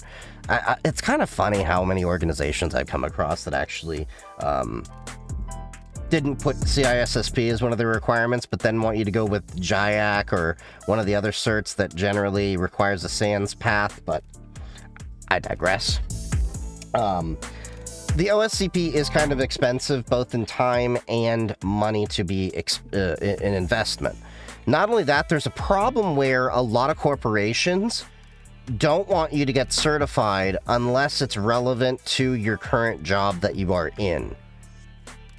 That's a problem because you don't have any growth for where you want to go in your career. So what ends up happening, and this is basically what's happening with me as well, is my job, they paid for my CISSP, but they won't justify OSCP. They won't justify me going to DEF CON or B-Sides and all this, which is where I learn a lot of these things, and I meet a lot of people in organizations, people and organizations, so I can better my network to improve my skills, because you generally learn more from the people that you meet than just the, oh, I found this one talk or thing on YouTube. It's more so that you meet people that happen to share information that normally you may not find a YouTube video or something like that out.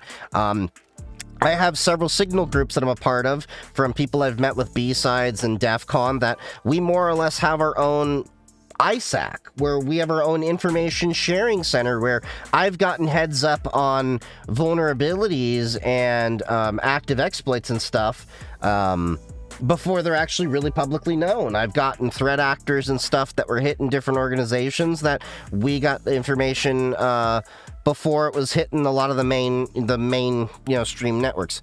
How hard for what? The OSCP? It'll take a while of studying. It's a little bit more hands-on, but if I remember, the actual testing procedure is 48 hours. How hard SC200? I don't know. I don't know specifically about those. The only exam that I've really taken so far is CISSP. I am taking a break from looking at other certs because I was originally going to go for my CCSP, which has a 70% overlap with the CISSP, and then I wanted to go for OSCP, but it feels like, and this is so dumb, I've been in the field for 15 years, and it feels like the biggest barrier right now for me to get senior cybersecurity engineering jobs and all that without actually knowing people, because I have a couple of jobs potentially lined up that more so are because of the people that I know that are in positions to, recommend me for the job. But a lot of the other jobs that I'm feeling like I'm getting passed over and not even getting interviews and callbacks for because I don't have a bachelor's degree, which is really dumb because I've been in this field for 15 years with IT and cybersecurity combined. There's been a lot of people that have degrees, bachelor's and master's, that have come to me and said, I've learned a lot from talking to you or watching your content and things like that. I'm not trying to blow smoke up my own ass. That's the honest truth. And that's generally the unfortunate reality of what it's like, is they still have this archaic view in many jobs that you still need to have a bachelor's degree in order to get certain positions, when you're in the field already for a few years with field experience. There's nothing a degree is really going to add to your knowledge base, except spending a few $1,000s and getting a pretty piece of paper. That's it. I'm not trying to, by any means, to denigrate the people that are out there that have, worked hard to get their degree and they feel proud about it. Look, if it's great for you, great. This economy demands you drop $50K on knowledge that's free. Yeah, exactly. Although, fortunately, my shortcut is I already have an associate's degree. I was fortunate enough that I was able to get the loans forgiven for that, but I'm going to go for a bachelor's. It'll take me a few months, go through WGU for that, just to expedite things. I already learned I qualify out for 1/3 of the prerequisites already. I have to test out probably for like 10 or so of the other classes because my degree that I had for my associates was older than 5 years, so I have to do a basic, yeah. Found a repo trying to combat the job market. Well, share it with us. And mind you, this is with me, having a ATS optimized resume where I actually paid a professional resume writer to optimize my resume. But yeah, it is such BS in this job market where they are overlooking actually qualified people for people that have pieces of paper that make them look like they're good for a job. And I can tell you from experience, there's a lot of people I met that have the pieces of paper that make them look like they're good on a job, but they are just not great for the career. The reality is, I'm going to judge you more by your home lab and what you do after hours than what you do on the clock. That's the honest truth. Because if you're just one of those people that's punching in and out to do your career, I'm sorry, that's a job, not a career. Because it really doesn't matter what you do between 8 to 5, it matters more what you do between 5 to 8. If that makes sense. You get to learn a lot of weird math. I'm waiting to start my comp sci masters since it's discounted with work. Nice. I know people who basically cheated through their BS degree. Well, they BS their BS degree is what you're saying? Yep, that's why I'm acquiring the piece of paper, because I have too many years in the industry and time to not get AI sorted. Yeah, I totally agree with that. Now, if I do end up with, the reason why I'm going with the bachelor's is it's a pretty cost-effective way. I can probably get the bachelor's in like 6 months. If I do end up doing well with that, I may pursue master's depending on how things go, but I may transfer to another college for that. Yeah. Liebman 5. Let me check that out. Liebman 5. Okay, so Liebman 5. Auto apply. Huh. Auto apply is an intelligent automation framework designed to streamline the job search and application process. Provides a modular framework for discovering job postings. Huh. Interesting. Gonna have to star that.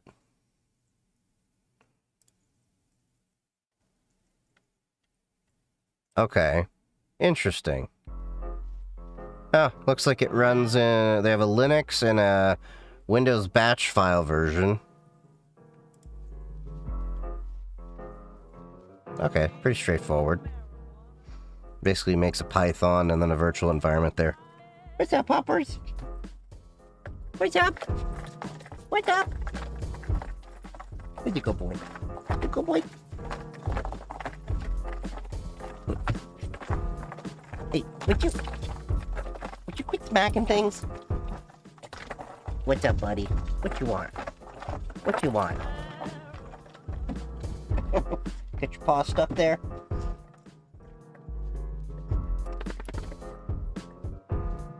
What? Dog is installing Arch. No, he's installing Puppy Linux. He's installing Puppy Linux.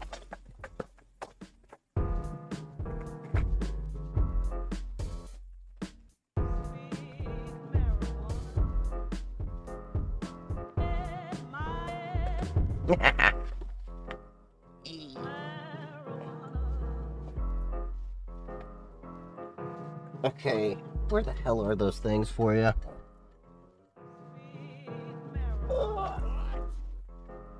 Yeah, I know what you want. You spoiled, rotten dog. My dog forces me to touch grass instead of my PCs. But right now it's too cold. You can't make me touch grass. He just loves the cold, though. Come on, La Mala. Good boy. You got my cable wrapped around you, schmuck.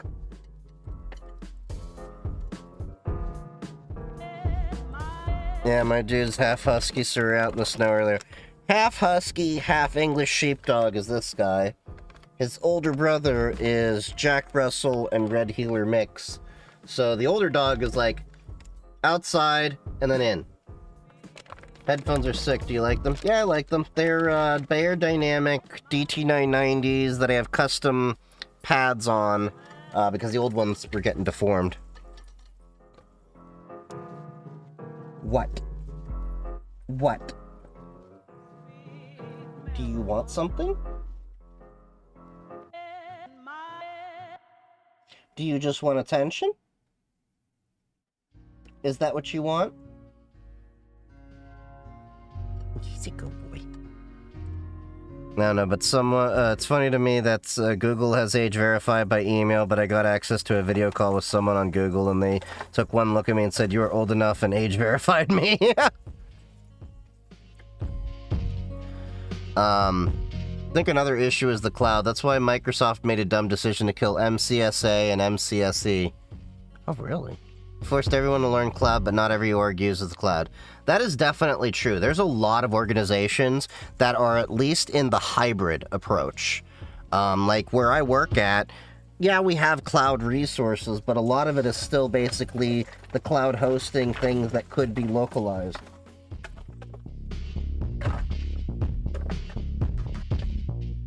Are you just intentionally being a dick? Go lay down.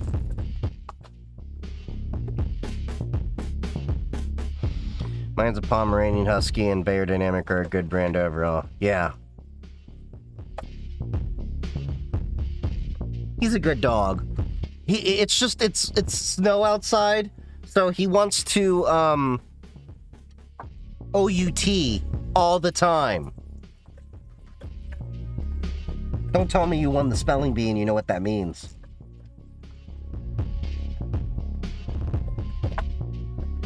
Yes.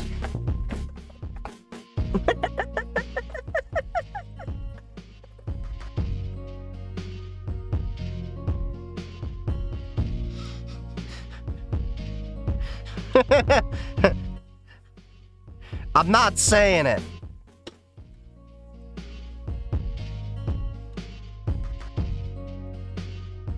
Yes.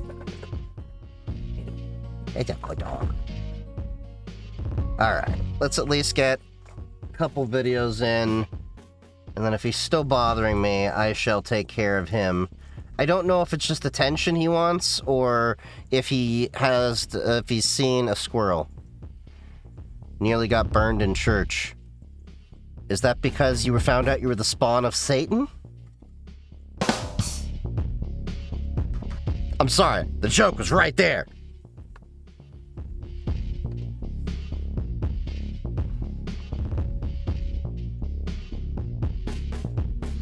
Now what happened, Sirius? Okay, looks like we got new tiny radar tech.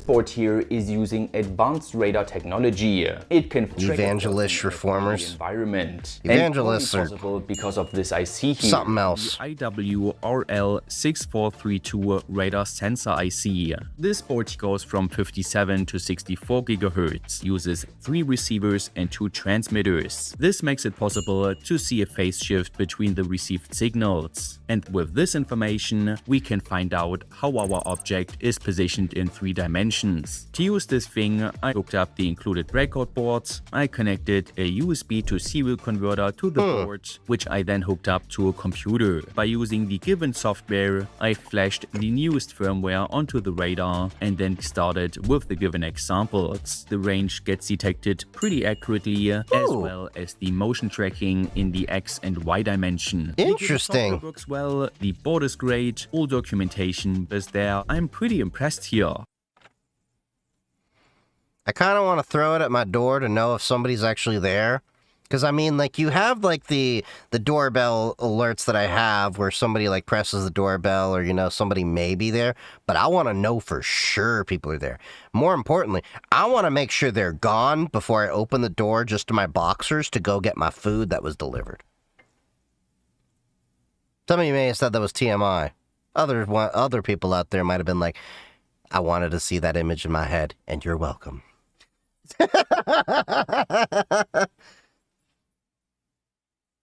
Tried to get the fire of peace to my home. What do you mean by that?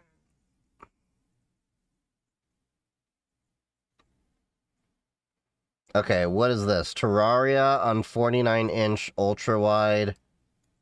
Sleep beginner. I'm seriously considering jumping to Linux. Where should I even begin?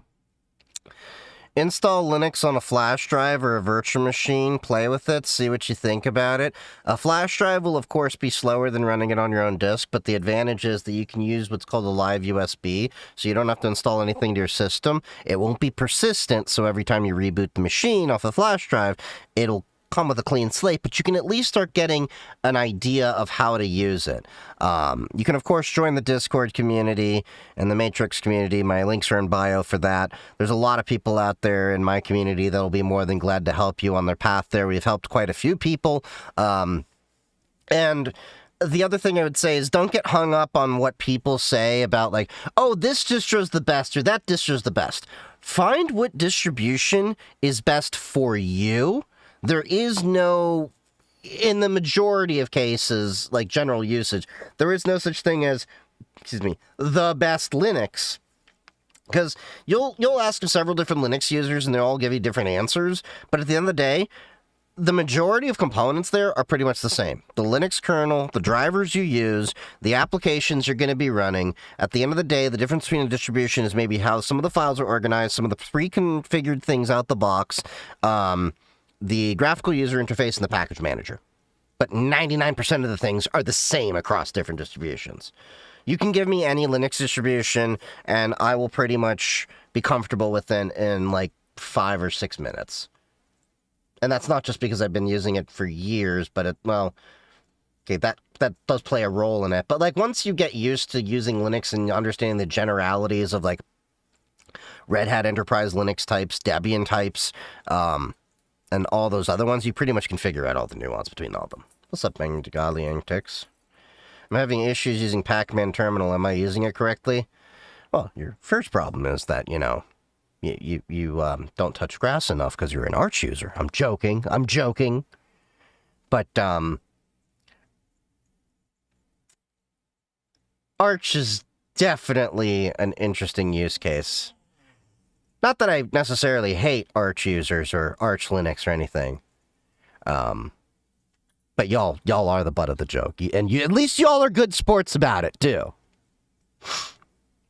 But yeah, Arch and Gen 2 can be some of the most finicky of them if you kind of don't know what you're doing. Now, to their credit, there's a lot of documentation out there, but let's go on. Terraria on 49-inch super ultra wide VOTech monitor. All right, this is the best resolution I can get with Terraria, so let's go ahead and try it. What the hell? I wonder what's over there. Could you imagine playing Super Mario Brothers on that? Like with the entire, it basically would have the entire map. Like, look at that. All right, this is the best resolution I can get with Terraria. That's 3 49-inch monitors. I have like 3,000 or 4,000 hours all unmodded too. I have never played Terraria. Eventually I'll get around to that. I had a spare laptop and tried Zorin. Really nice for me to use. I'll work towards Arch. Well, at least get some grass time in before you do. Really? Okay, you want my attention too? Do you both just need to go outside? Is that it? You need to go outside? Okay. Give me a break to let the dogs out. I will be right back.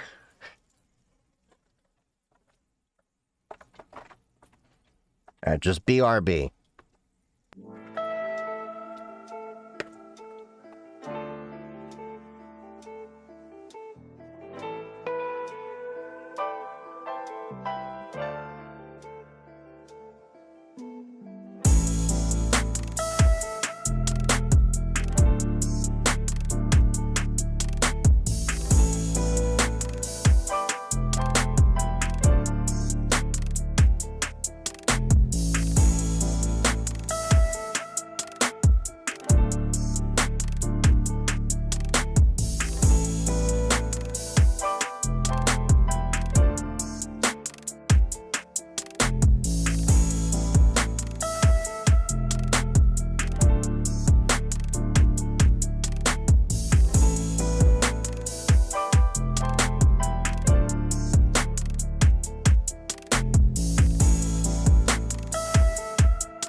Okay, I am back.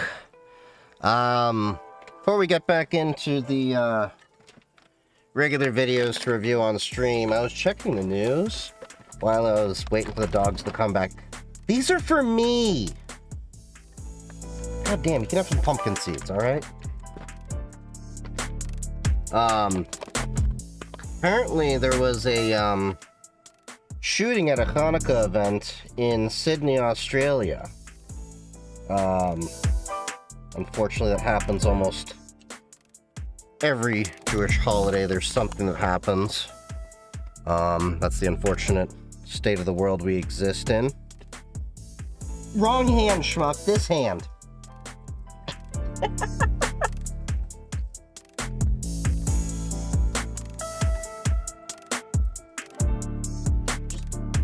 The rest of the seeds there. But yeah, unfortunately this happens pretty much every year, and there's a reason why many synagogues around at least the country, and pretty much every country I've actually visited, has a nice police presence outside of synagogues, in many cases on just your average day. I saw it was when I was in Portugal, when I was in Morocco, when I was in Germany. But yeah. Here's what it is. I just wish I wasn't so desensitized to this shit happening. And yeah. It's a shitty world we live in. But yeah. Anyway, moving on. So we have this. The lock did what? Wait, is he talking about the lock on the old computers? The one that disabled the keyboard? And what's this little lock on the front of old PC cases? Oh, that thing? Yeah. People used to think that that made their computers secure. Wait, how is it secure? Could you start it with a key? Not exactly. Did it lock the case? Also, no. Okay, what did it do? Just tell me. Are you sure you want to know? Yeah, you're not gonna like it. Tell me. It disabled the keyboard. What? You would turn the key and the keyboard would just stop working. That was the entire... And it was so easy to bypass. That's it? That's the lock? Yeah, they literally ran that key to the motherboard header called keyboard lock. And the funny thing was, if you removed that keyboard header, you could bypass it. And there's no typing. That was considered top tier protection. What the fuck? And the best part is, most people never even wired it up. So the key did nothing. Yep. Usually. Yeah. Hey man, what's this little lock on the... I think there was a Macintosh, though, that powered on with a key like a car. Oh yeah, back in the day, it wouldn't surprise me.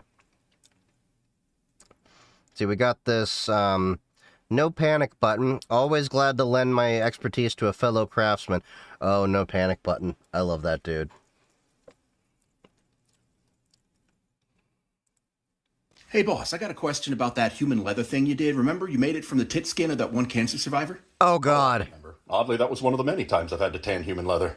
What do you need? Assuming the preparation's the same as with regular leather, what did you use to tan it? Well, first off, the prep is not the same. Human leather's a lot thinner than regular leather, so you're going to poke through it really easy. But for tanning, I think... yeah.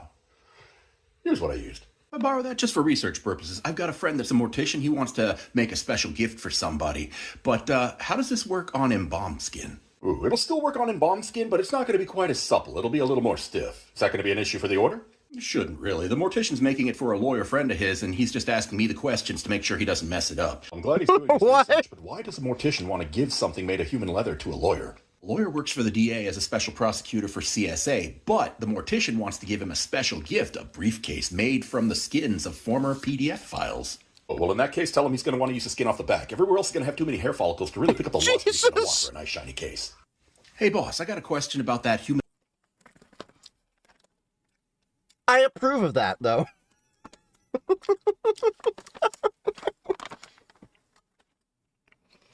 Oh. Oh yeah, so we have this article as well. Man charged for wiping phone before CBP could search it. I was actually reading about this article before it was dropped in the review on stream. The main accusation is basically...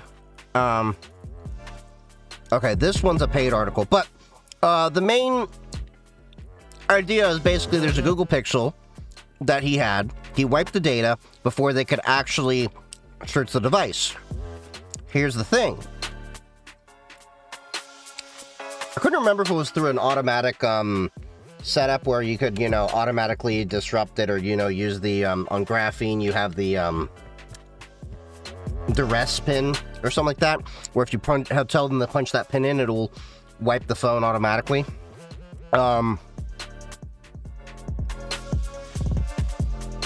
I don't really think they should have been charged for it unless I'm missing something here.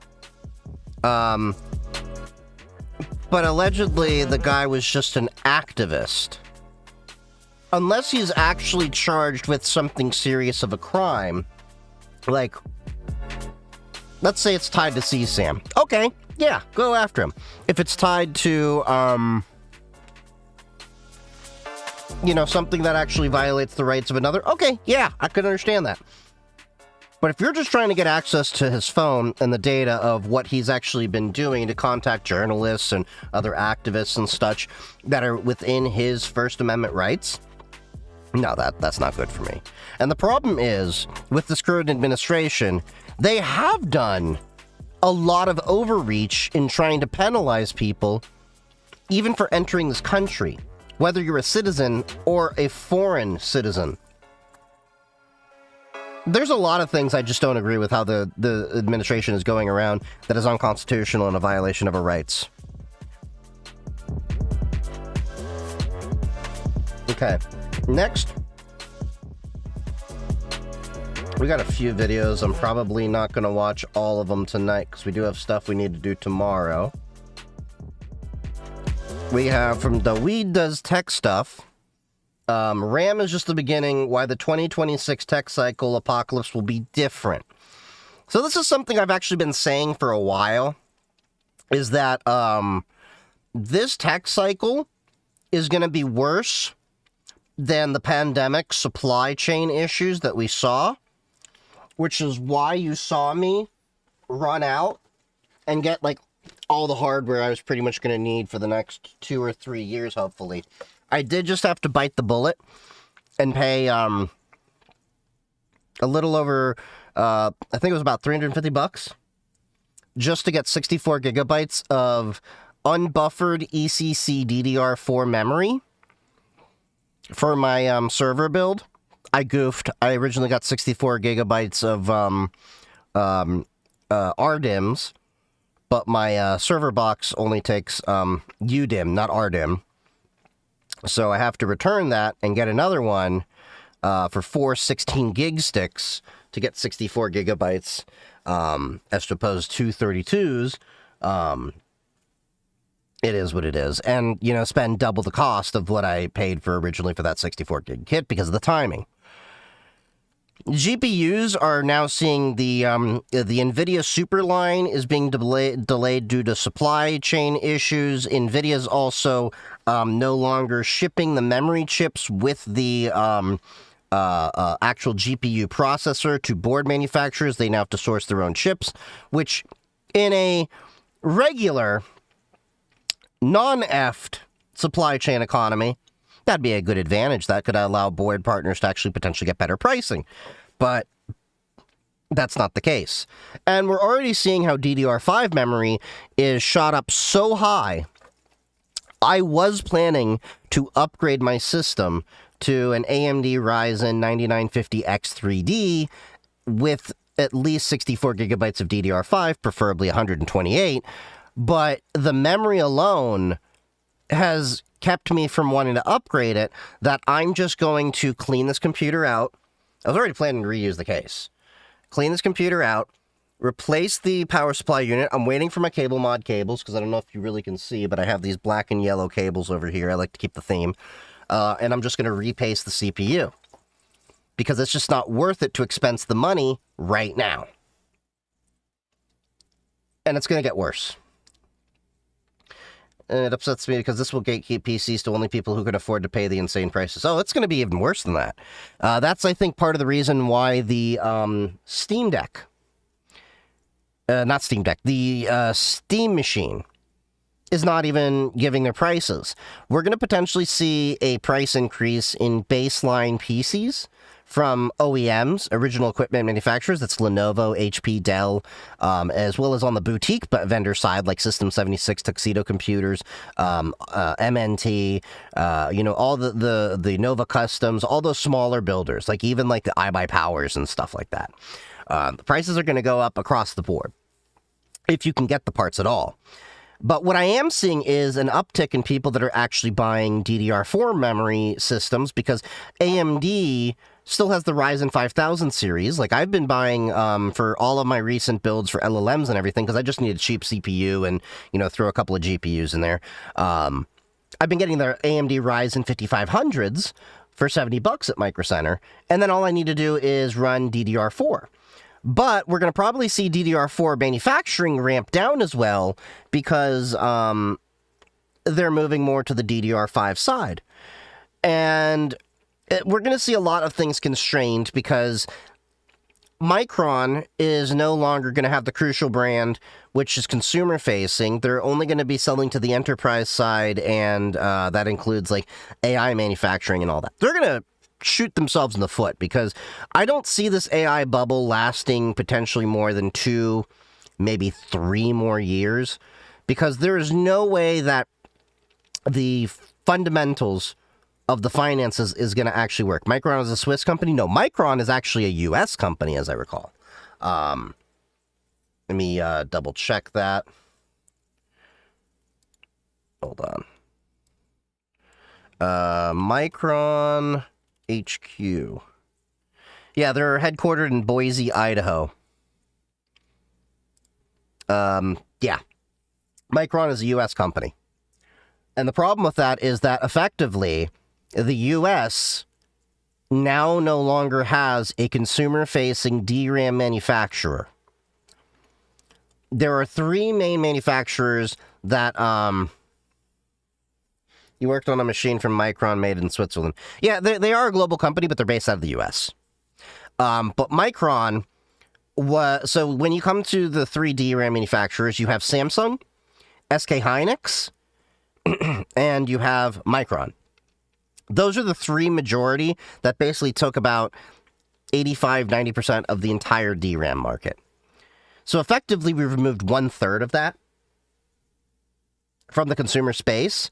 Now the USA, ironically, through the CHIPS Act and other investments, gave money to Micron to up their fabrication and manufacturing capability in the US, but are no longer going to be selling to US customers in the consumer space, only in this AI space. So we're going to have to import Samsung and SK Hynix DRAM chips to make the rest of the memory sticks. And I don't know if you paid attention, but Donald Trump has been on this whole tariff game, so it's going to get a lot more expensive, period. Not just from the supply constraints, but because of the tariff, because we're going to have to import this. It's effing crazy. In Feb, I bought 32 gig stick of DDR4 for $53. It's now almost $190 plus. Yes. Like I said, I had to buy 2 32 gigabyte kits for my server build that I'm doing with ECC memory. A couple months ago, I bought an RDIMM kit. That's the one I bought wrongfully, I mentioned a little earlier. I got a 64 gig kit for $170. I had to pay $350. It's ridiculous. It's all corporate greed. Yes, it all is corporate greed. They're shooting themselves in the long term for short term gains.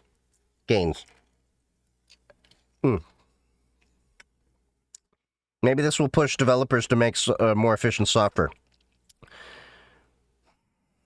If only, because developers do need to make a lot of their software actually more efficient, especially on the Windows side. On Linux, it's already really efficient. But then, can someone explain to me why video games often look worse than games that I had 10 years ago, but somehow need more performant hardware.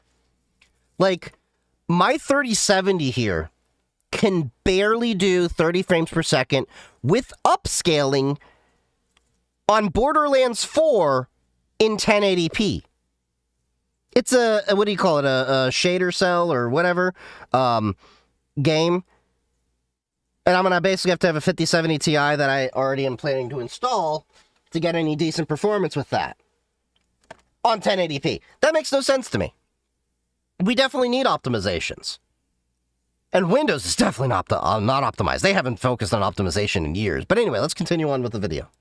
In today's video, I'm going to walk you through a theory that I've had represented here by my very professionally drawn graph about the price fluctuation of GPU shortages over the last 10 years. And then why the this correct company, Micron. Shortage, which is in the I'm talking about Micron with the C. To a graphics card shortage doesn't fit this standard model, which removes one of the few positives of this market cycle we've been trapped in for the last decade. But before we get into that, today's video is sponsored by Micro Center, which as always has the best holiday deals. Now is actually a great time to buy some. I'd like to get sponsored by Micro Center one day. XT deal, which you should get if you're in the market for one before prices go crazy, which you can pair with some hella OLED deals. Or if you're in the market for an entire system, check out Micro Center's power. I go to the OG Micro Center. Micro Center assembled beast. And finally, like the original one of the Phoenix, Arizona Micro Center was a massive success. So thank you everybody for showing up. Thank you Micro Center for sponsoring today's video. I think mine's larger though. I basically live near the flagship. The genesis of my lifelong feud with crypto bros. And no, it's not because of their weirdly smug Greater Fool's Death Cult thing they've got going. It's because they were the main cause of the great GPU famine of 2017. I don't really know if I really buy that whole idea of like they're the main cause around it.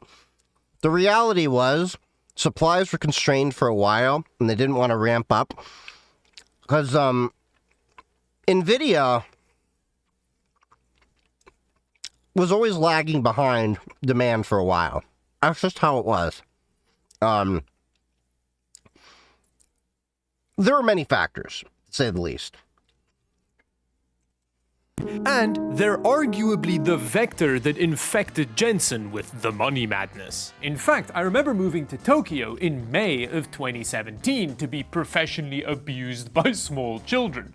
And pretty soon after I moved there, I headed to Akihabara, a neighborhood which, among other things, has a bunch of PC component shops. I've always wanted to go to Akihabara. And I remember being blown away by that and Shenzhen. Stock of various components all of these shops had. So I looked at the pricing so that I could go home that week, do some research, and decide which card to buy. However, that week I read an article about the sudden gold rush. You don't ask for sponsors, you won't get sponsors. Simple as that. Were rushing out yeah, true. So concerned, I should reach out to Micro Center. Literally the next weekend, and pretty much all of the graphics cards were gone. I was so excited to buy an R9 Fury. They had a bunch of them in stock for a great price. But because of the crypto boom, they all sold out. So I had to buy one of like 2 GTX 1060s that were left, like some kind of loser. And as you can tell, I'm still mad about it. Now basically what happened was over the course of 2017, maybe I'm spoiled because I have Micro Center, because Micro Center always made sure there was supplies in stock, and they do have limits per household that you can buy. Per like, I think during the pandemic, you were only allowed to have like 1 per household per month. There was an exception though on the business lines of GPU, because I had to buy a few Quadros. They didn't have an issue with that, but that's because it's a business class thing. There's also a way to get around it, too, if you have an AR account, accounts receivable, but you have to have a proper corporation, and then has to have a life cycle of at least 3 years, and then you have to fill out some paperwork to do that. There's classifications, all that. I used to work for an MSP that actually had a Micro Center AR account. I could totally do that under mine. Anyway, moving on. The price of Bitcoin and a bunch of other cryptocurrencies surged by over 1,000%. Now, funnily enough, after the fact, there was apparently a pretty strong indication that the majority of that pump was due to market manipulation using Tether, which is just the most crypto thing ever. But whether or not they used Viagra to start and or maintain the pump, the investment fervor was real. Well, everybody looking to make a quick buck was frothing at the problem, I know I'm pausing a lot. The problem with his argument here is that in 2017, Bitcoin already was not able to be mined through GPUs. I'm just putting that out there. Like, when I was experimenting with Bitcoin and mining and all that, I remember switching to script coins like Litecoin, Feathercoin, and stuff like that, and originally even Dogecoin. I want to say like 2013, 2014. So GPUs were mostly used to like mine like Ethereum and stuff like that. It's a little bit of a, different argument to, all this going on, but that's why I think it was like kind of misleading to hone in on Bitcoin when the real, one you should have focused in on there was Ethereum and the ones, because those were where Bitcoin GPUs were actually being mined, because by that point, Bitcoin was already requiring you pretty much to be profitable to use an ASIC. Application-specific integrated circuit.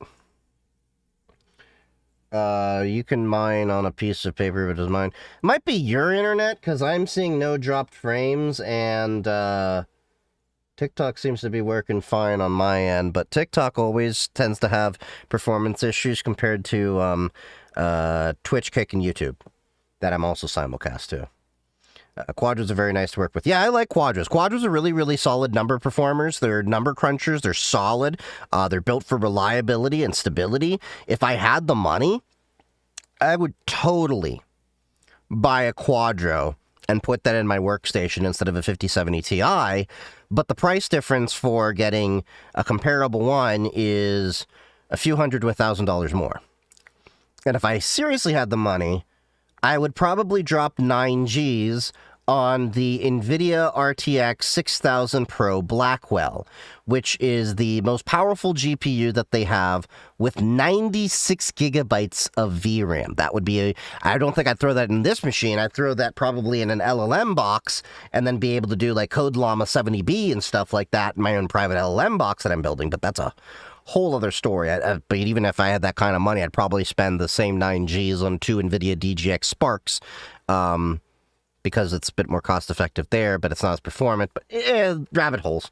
What are my thoughts on Gen 2? It exists. I don't really see the point in many people using it, because while you can, get potentially faster performance out of, custom compiling, your own software on the fly, the problem is you would basically always be compiling to stay up to date. You can't download binaries and all that. Not that you always need a compiler. You can still use a computer while it's compiling. It's just, you can potentially get some faster performance. Not much, but it's there. Portage is kind of nice with their package manager.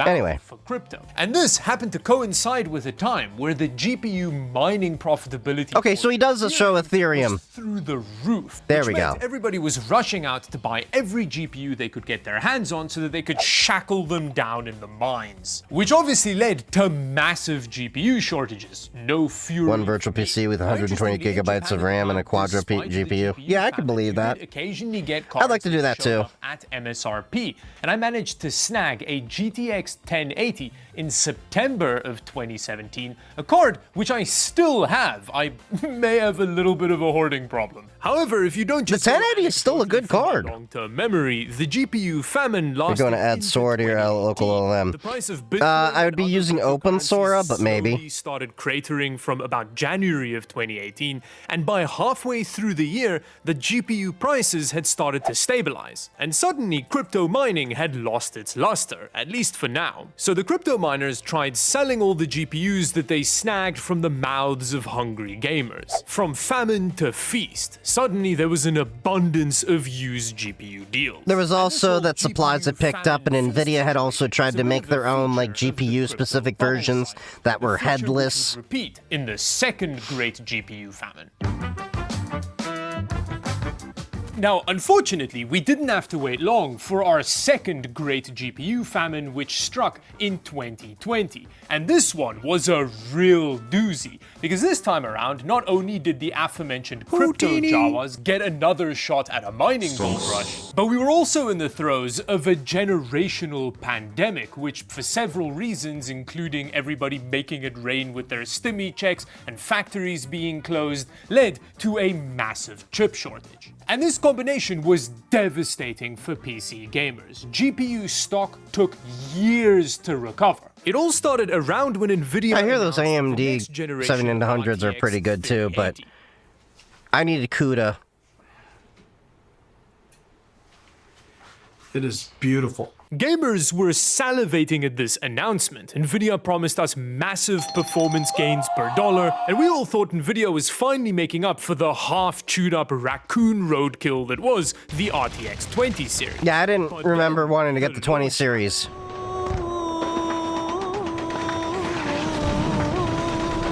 I still remember queuing outside my local PC shop in the morning. I was like 5th in line, and I still didn't get an RTX 3080. Only the first 2 people got cards, and they got Zotac variants, so I guess the joke's on them. Enraged, I placed a pre-order for an EVGA RTX 3080, which took well over 3 months to show up. And I was one of the lucky ones, because that card was still at MSRP. And after that, MSRP was a word we wouldn't hear again for a long time. But not only was the supply I got my 3070 at MSRP, but like he was talking about, where you had to sit in line to get the GPU. That was back when I was on the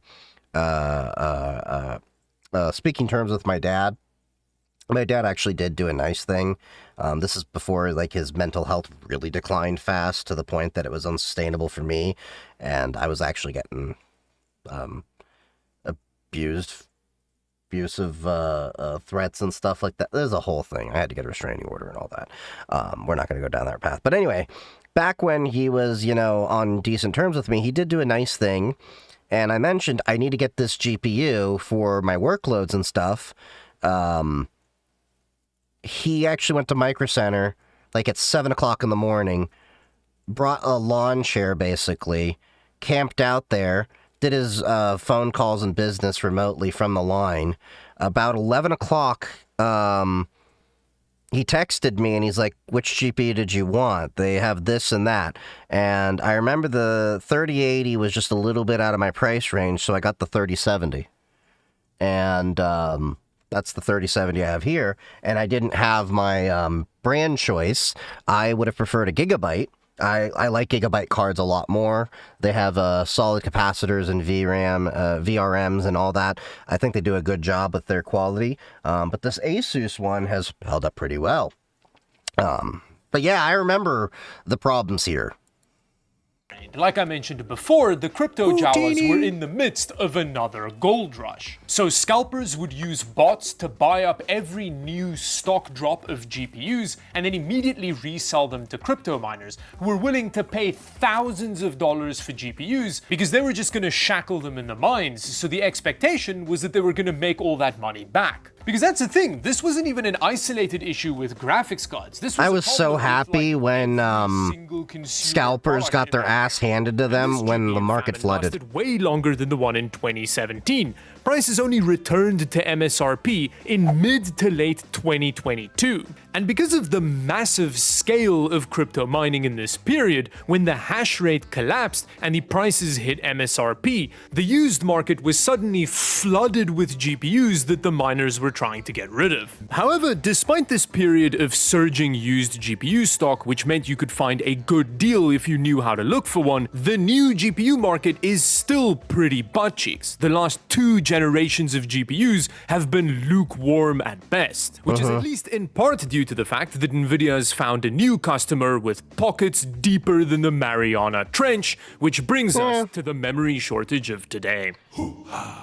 My situation with my dad, I mean, it happened. I'm happier at least now. Years, our tech overlords have been... Sometimes you gotta cut your parents off, and I cut both of mine Now, off. I'm no expert on this whole thing, but from where I'm sitting, it kind of looks like the plan is to just scrape all of the data off the internet, combine that with as much graphics cards as they can get their hands on, and then hopefully that'll eventually turn autocorrect into AGI. I don't know, I'm sure there's more to it than that, and to accomplish There's a lot more to it than that. You have to talk about training models and all of that. We got into a discussion the other night where we were talking about tiny recursion models and hierarchical reasoning models, how a 27 million parameter LLM actually beat ChatGPT, which is like 1 trillion parameters. Not hyperbole, literally 1 trillion is what they're at with the ChatGPT 5.2, I think they're at now. But there is a little bit more to it, and they're not using traditional GPUs. Excuse me.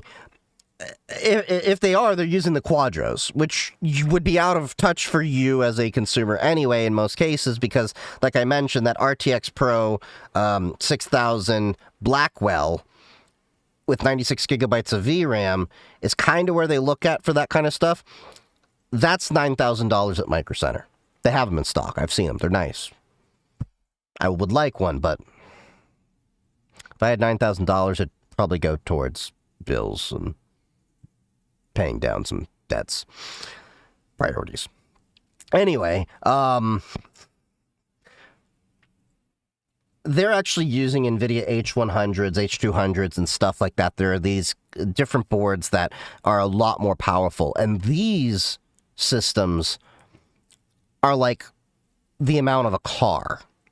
So they're getting racks on racks of these different systems where they're paying like $25,000, $100,000 per unit.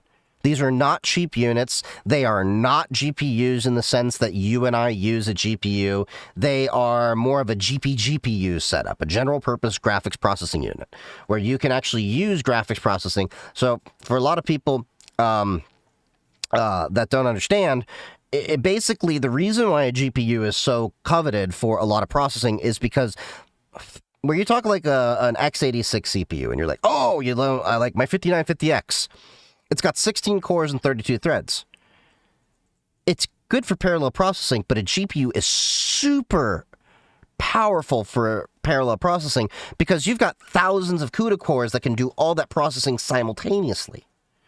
How much power does a Quadro even use? I assume a ton. Actually, it doesn't use any more power than a 3090 or a 5090 because it's using that same ATX 3.1 power connector. So it's still using PCI Express. It's still falling within that. So it's maybe using, what, 75 watts off the PCI Express bus and then another 450 from that ATX connector. So it's actually... I'm oversimplifying it, but it's basically a 5090 GPU processor with a shit ton more VRAM attached to it. So if the 5090 has 32 gigabytes of VRAM, you're literally just strapping on 3 times as much. Now, where Quadros are a little bit more performant on, there's a few other features that I'm not going to mention, but the main things are that they are able to do double precision, full precision, a lot more effectively, and the drivers are tuned for more stability. Oh yeah, Quadro definitely has better thermal management, period. But the workloads a Quadro is designed for are also different. Could you game on a Quadro? Absolutely. But you'd be wasting its potential if you were gaming on a Quadro. A Quadro would be better used in, like, say, a SolidWorks rendering with aerodynamic calculations being done. So, like, when you're talking about aerospace, aviation calculations, you're talking about extreme tolerances that need to be calculated down to microns for CNC manufacturing. That's where a Quadro's really going to shine. It's a super nice number cruncher. Whereas the GeForce line is optimized for graphics loads, either through rendering, decoding, those kind of things. A Quadro can do that. Can you design a spacecraft on a Quadro? Absolutely. You totally can. That's literally what a Quadro is meant for. Plus, a lot of these Quadro cards also have ECC memory, error correction code memory. They are designed for stability and performance. But they are built for, when people are doing video game designing, it is not unheard of that the video game design machines are running Quadros to do the rendering and design of the video games. So, yeah. Wonder how well those Chinese modded GPUs with extra VRAM added on perform thermally. So, here's the thing. It's interesting. VRAM actually doesn't increase the overall heat all that much. So, I've kind of noticed this where, so I've been running my LLM PC that I built, my private LLM. That is, you have ECC RAM, but ECC VRAM, totally different. But in my LLM machine, so I preload Gemma 3, 4B, and 12B. 4B is on the NVIDIA 3050 on it, and 12B is on the 5060 Ti. I have them preloaded, they stay in there. So even though they are fully loaded, with the GPU doing nothing. Now remember, it's a headless Ubuntu server. There's no GUI on it, so it's just there for computation. So with it using about 8 gigabytes of VRAM on the 5060 Ti, for a little bit more than that, for the 12B, it's only using about 4 or 5 watts. The 3050 at 5 gigabytes of VRAM being used with Gemma 3 4B is about 4 or 5, is about closer to 10 watts, I noticed. That's with it just sitting in memory. The real heat is from the GPU processor itself. That's what's actually using all the majority of heat and processing, that and the VRMs. So those are the two heat makers. The extra RAM actually doesn't make that much difference thermally. That's the interesting thing. And to prove that even further, look at your computer inside of it. Look at the memory you have on there. You may have a heat spreader, a heat sink on your memory, but it's not really that big of a heat sink compared to your CPU. It's a very similar concept there. Your CPU is doing a lot more than the memory is. Why run a private LLM besides chatting with it? Because there's things I don't want to be able to give a public LLM. Like, there have been some financial documents that I am comfortable running on my own private LLM that I will never upload to ChatGPT. Because here's the thing. ChatGPT, Claude, all of those systems, they collect your data. ChatGPT, it's been revealed in upcoming versions, is going to be selling ads to you. The code has been revealed there in upcoming versions on the Android app to have tags related to marketing information to you. So you're feeding information into it no differently than you would with Google, that Google is selling you ads based on that. ChatGPT is needing to make money. How are they going to recoup those costs? They're going to be doing it through ads, the same way as Facebook and everything else like that. You're feeding them data to sell back to you, and that data can't be properly secured and stored because, number one, if you're in the USA, there's no real data privacy laws and protection laws that effectively work. In the EU, you at least have GDPR, but even then, I wouldn't give a public system more information than I would actually be comfortable with. And if it's a system that I run that is in my control on my infrastructure, I can trust that system far better than I could ChatGPT, where it's still a black box. And in order to get the privacy that you would want to have for me to trust those systems, I would need to be on an enterprise plan. Obviously, I don't have enterprise plan money. So that's the plain and simple reason why I would rather have a private LLM. I have more control, I have more privacy, and I can also automate a lot of my processes with a private LLM on my own system in ways that I can't do with Claude, with ChatGPT, with Perplexity, or all that. Do I need to flash my Asus motherboard's BIOS before I build it to update it? I generally recommend doing that first, yes. Update the BIOS. And then I update my BIOS for my systems every year or so, especially when there's a security flaw. So that's one of the things I will be doing when I clean this system out, is I will definitely be updating the BIOS on this system here, because my Gigabyte motherboard is a few versions behind. Sometimes you can get some bug fixes, performance fixes, but primarily what I look after is security fixes. Now, make sure when you do that, ideally, have a UPS, an uninterruptible power supply, because if you have any power flickers while you're doing a BIOS update, you can potentially brick your motherboard. Now, some motherboards do have BIOS recovery versions that you can restore from the old version and all that, but generally, to be safe, always have a UPS on your system anyway. Let's continue on with the video.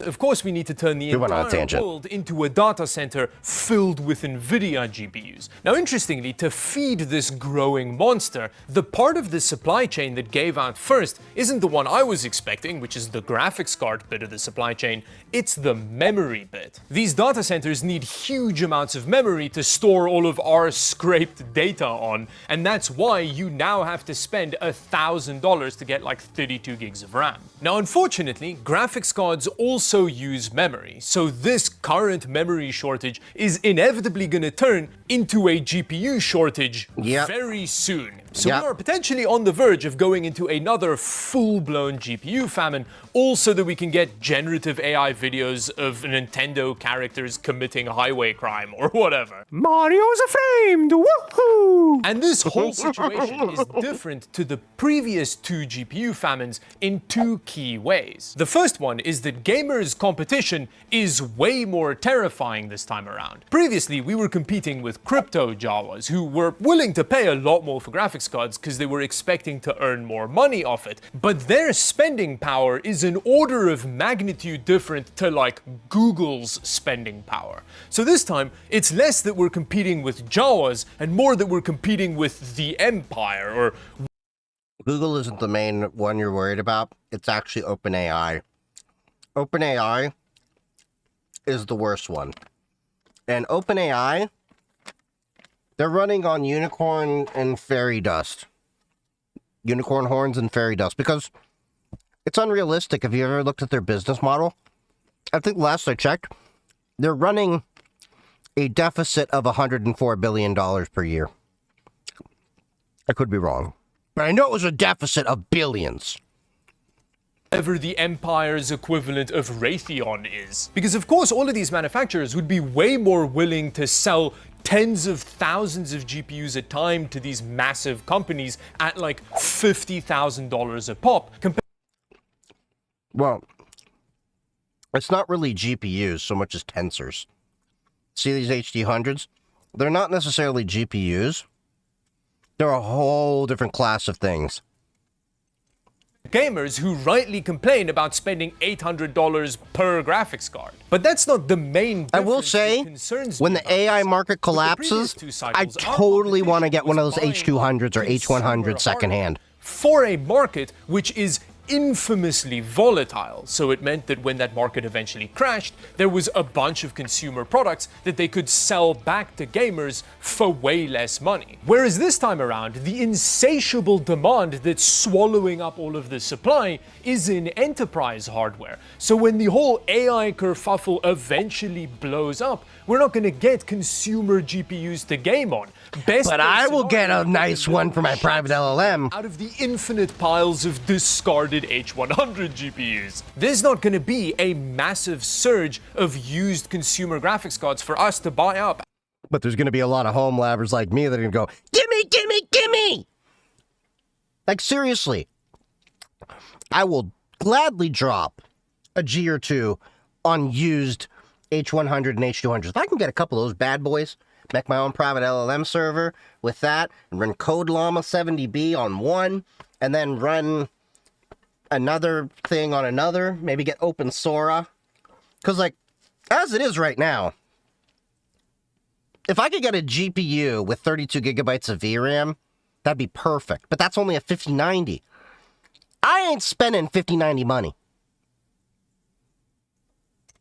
A discount. So obviously, this AI kerfuffle leads to even this terrible bust boom cycle being the worst version of itself. It's just 64 gigs of CL30, 6,000 gig due to our...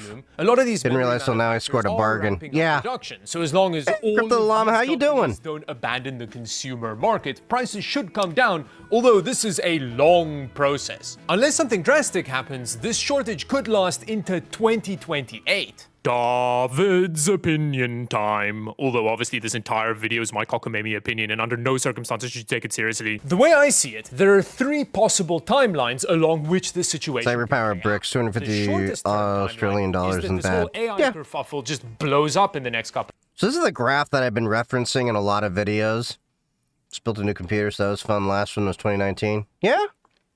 I'm in the middle of building, well, upgrading my box. Got a 5070 Ti waiting for the cable mod cables.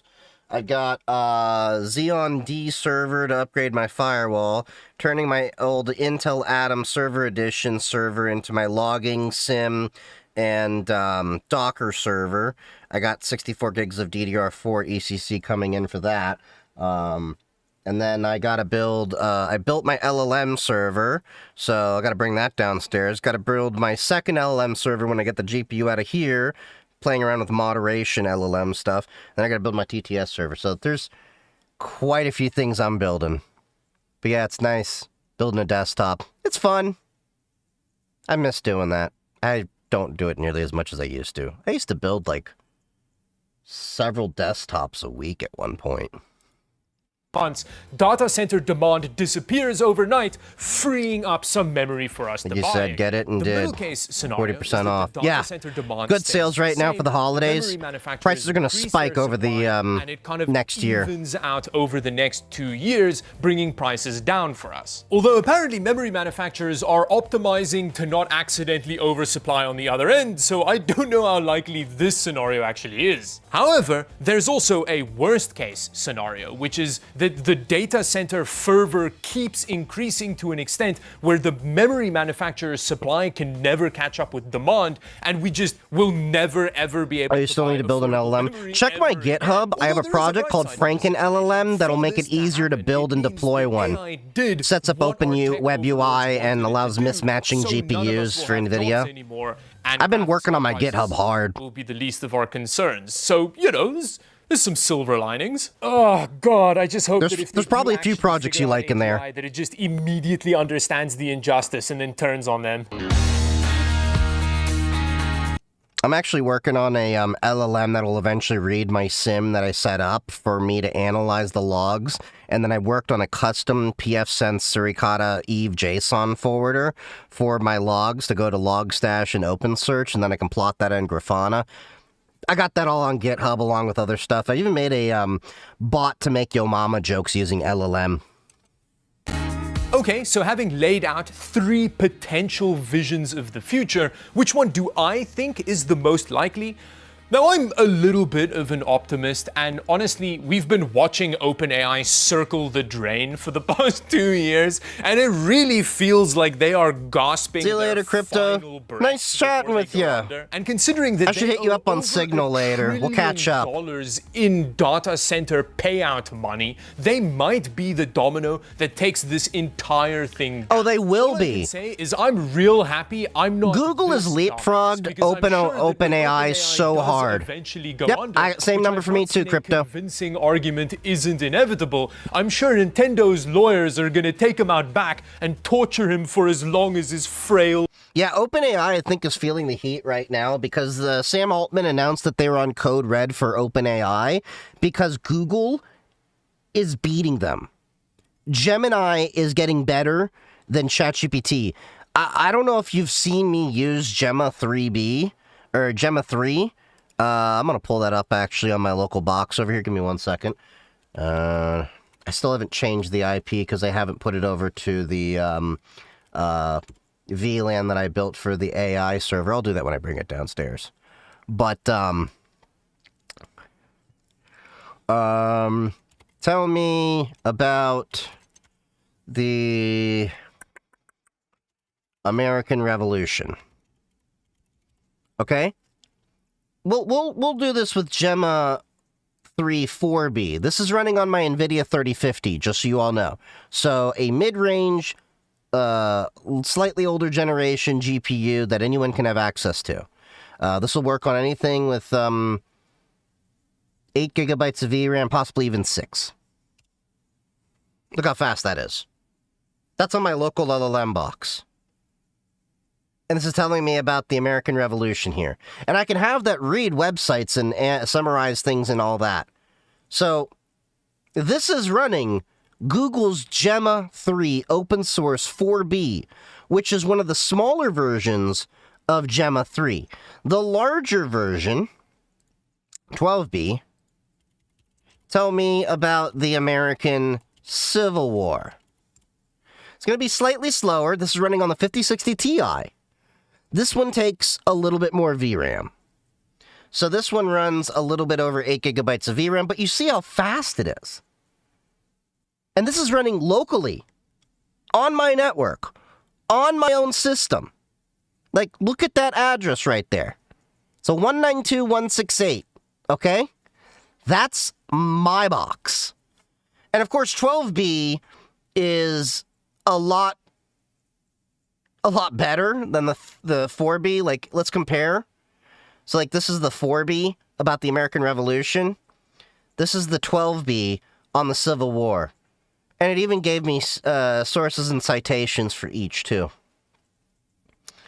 So you can actually even go further. And this is using Open Web UI along with Olama. Anyone can do this. And if you want to build this system yourself, my GitHub, there's a project called FrankenLLM. That's how I did this. It lets you set up multiple GPUs and mismatch them. So you don't have to have the same GPU paired up. You could potentially have multiple GPUs together work in tandem on a different LLM model. I didn't do that. But this, I think, is proof that Google is leapfrogging ChatGPT. Now, I can also store more models and stuff in there. I just haven't gotten around to it. But OpenAI definitely is going to be the domino to fall, because it's the reality is, if they falter, they don't own their data centers. They don't own their data centers. They're renting and spending hundreds of millions of dollars per quarter. I have a 6700 and a 7800 for AI tasks. So AMDs can work for AI loads. They just don't work as well as NVIDIA, primarily because the software out there is optimized for NVIDIA CUDA. I'm not saying you can't do it. I'm just saying you'll notice a difference between an NVIDIA GPU of the same class and an AMD GPU of the same class in terms of performance. Be that as it may, AMDs, I think, are a pretty great value. I have nothing against them, but there's just a lot of workloads where I find that you need to have CUDA. It's not that I buy the GPU for gaming. I build my machines primarily for cybersecurity and my workloads first, with gaming as a secondary feature that I want it to do. So the main reason why I'm getting a 5070 Ti is it has 16 gigabytes of VRAM. So does the 5060 Ti. But the 5070 Ti is twice as performant, give or take, as the 5060 Ti in terms of CUDA cores. So in terms of GPU inference, it'll be a little bit faster. But in terms of like rendering and all those other things, it'll also be faster. But that also goes to the NVENC encoders and stuff like that. But anyway, be that as it may, I think OpenAI definitely is going to be the domino that will fall. Because here's the thing. The other vendors, Anthropic, they came after OpenAI. But OpenAI is a much bigger player in terms of name recognition. Anthropic is Claude. But Anthropic and OpenAI are both going to falter at some point. And Google is going to remain around because Google has diversified income. LLMs are not their primary source of income. OpenAI and Anthropic, their only products are LLMs. And in order to have the LLMs, they have to maintain the processing power out there and the data centers to be able to support all the customers. But they both, as far as I understand, can't even get to equilibrium on breaking even with the expenses they're having to have out there in order to sustain the demand from their consumers, while also having to expense resources to train future models to advance them further. I don't think any of them are going to fall if they become unsustainable. Government contracts can support most of the investors' hopes and trust in these companies. No, I don't think that's the case. Here's the reality. Microsoft knows they have to fit AI as much as they can in order to show that ChatGPT, specifically OpenAI, is succeeding. That's why they're shoving it everywhere they can. Because the more places they can show that it's used, the more ways OpenAI can look better on their books, showing we have this increase in usage. It's very similar to like, hey, Microsoft is prepackaging Edge, so they can show a lot of people are using Edge, and that's only by virtue of that it's prepackaged with Edge, with Windows. And I don't think that, I think people need to step away from the idea of thinking that companies can't fail. They can, and they will fail. Look at the dot-com boom. The dot-com boom had over 95% of the companies out there fail. Now, there will be people that walk out of this as victors. You know, like we did get Amazon, we did get eBay, we did get PayPal, we did get many other companies that came out of the dot-com boom. But the problem is the government can't band-aid things like that anymore. We're talking about an industry that is, in the whole, hundreds of billions of dollars a year. That's not something they can afford to really band-aid. And even then, the government wants infrastructure in GovCloud. And guess what a lot of the military is going to do, and they probably are doing right now, and they have historically done? They're going to build their own infrastructure. There is no reason why the military can't spin up their own data center, get their own hardware, run their own LLMs to do the very same thing OpenAI is doing and help mitigate the risks of OpenAI supporting it. We saw, I have a private LLM server in my house. But even then, the use cases of what government can actually do with an LLM are so minuscule in the grand scheme of things. Because here's the thing. A lot of the systems the government uses, are those gentleman models on Hugging Face? Yes, they are. A lot of the models, a lot of the use cases that we could use with LLMs, Elon Musk showed they don't have any idea what they're doing. Yes, it's XAI and all that stuff. But a lot of the systems are too old. They didn't even understand, what was it? Was it COBOL? They didn't understand that COBOL, the aging system and all that,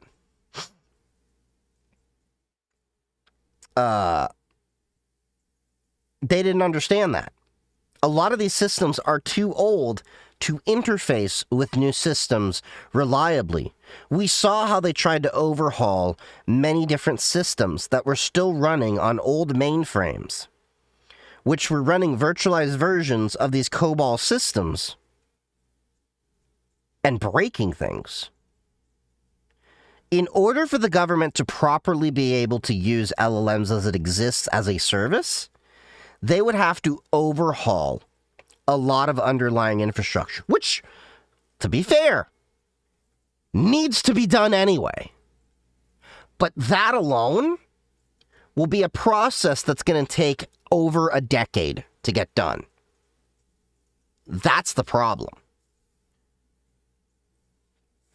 You can easily stop any independence from AI Corp. But yeah, but the reality is, I don't think there's enough justification to prop up AI companies, because you have to understand, at the end of the day, it's politics.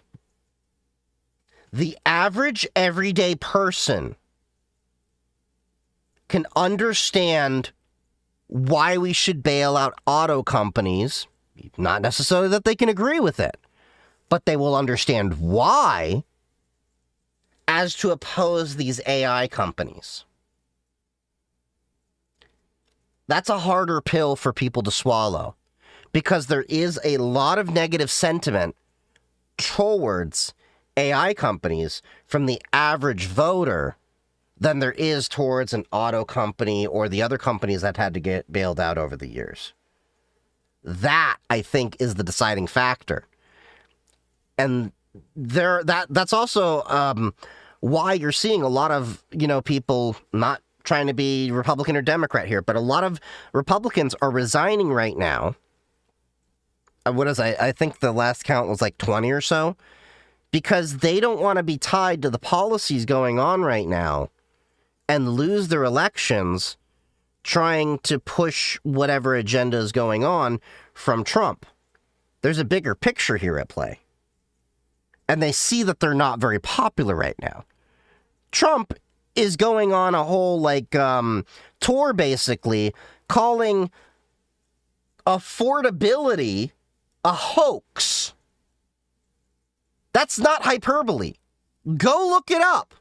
He's saying the complaints about affordability, in part due to, the AI, companies he's trying to prop up, as well as his tariffs and all those other impacts, is a hoax perpetrated by Democrats. And again, you can look through all of my content. I'm not a pro-Republican or a pro-Democrat guy. I generally hate government for the most part. But that is what's going on right now. During the AI boom and the bust, I don't think he's going to get the support that he thinks he will. Especially if it happens to happen in a couple of years. Well, what is it? The midterms are next year. Not even a full year away. We're 11 months away from the next election. And Democrats are already winning special elections in areas that they never would have won before. There have already been a few seats that have flipped, and it's been history. Whereas red states are still doing pretty well. It's just PO'd purple states. I just said go look into, at the local and state levels. There have been deep red areas that have flipped. Down to, we're talking about school board level elections that historically were red, flipped blue. Again, I'm not a Republican or Democrat guy. I don't care for either party. I've historically voted across all 4 different parties for different seats. There's never been one election I have voted straight card for any party. But, yeah, there's I really don't see how there's going to be a justification for it to work without expensing political capital when there's not much political capital to begin with. I think they're just going to have to take it on the chin like they did with the dot-com boom and accept that some companies are going to fail. But out of that failure, you're going to find the companies that are successes. But if you are a company that has to survive on government subsidies, then you're a failure as a company. Like Tesla. Look, you can break it down however you want, but they're basically living off of, the carbon credit market for the most part. body can handle. And surely OpenAI going under would be an irrefutable signal to the market that this whole AI thing is massively overvalued. Because if they couldn't turn hundreds of millions of users of AI, well, ask yourself, why have the Republicans voted less? They've lost enthusiasm because they're finding out that they promised a bunch of crap that didn't work. If this is what happens, and I do think it's quite likely, although I'm not Nostradamus, no one can predict this shit, but if this entire house of cards comes tumbling down, it's going to lead to an economic kerfuffle the likes of which we haven't seen in a long time. So these idiots are going to have screwed everybody over, and they're probably just going to get to carry on living their lives as the most powerful people in the world. Aside from him, he is 100% getting disappeared. I know a Fall Guy when I see one, and he knows it too. Look at those eyes. Bro looks like he's Peter Thiel's reluctant bottom. And yeah, this is the crap that's been bouncing around my head for the last week. So yeah, I hope you enjoyed the video. Let me know what you thought of it down below. Subscribe to the channel on the way there. And until the next video, thank you for watching. Bye-bye.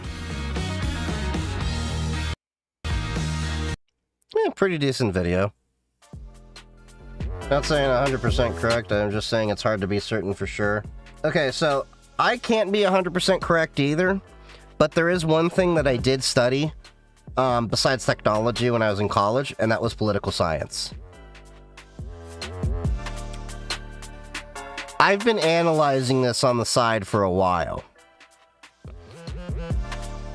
It's not looking good for Republicans for a multitude of things. If you look at the poll numbers on the Republicans' own policies, they've been failing. And at the end of the day, you have to understand what was the thing that Donald Trump basically, ran on. Let's think about this critically here. He ran on affordability and trying to bring down the costs of groceries and inflation and all of that stuff. He hasn't lived to that promise, and he's now attacking the people that are complaining about affordability, even when the call is coming from inside the house. That's why people are not. Yeah, the upper crust are fairly happy, but they'll be able to win no matter what. Alright, we got a couple more short videos, I think. Yeah, let's get at least 3 more short videos before we cut it tonight.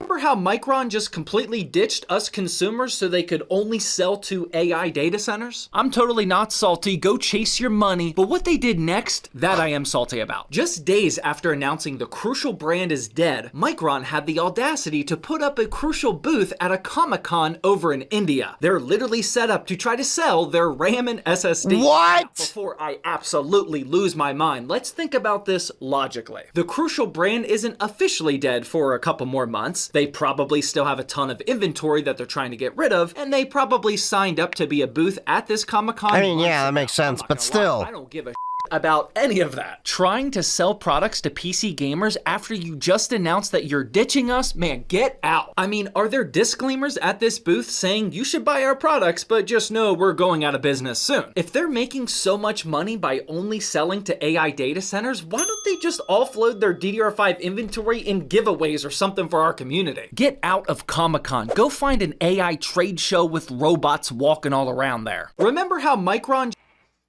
Yeah, Micron can go pound some dirt. Okay, what is this? Horses not horsing?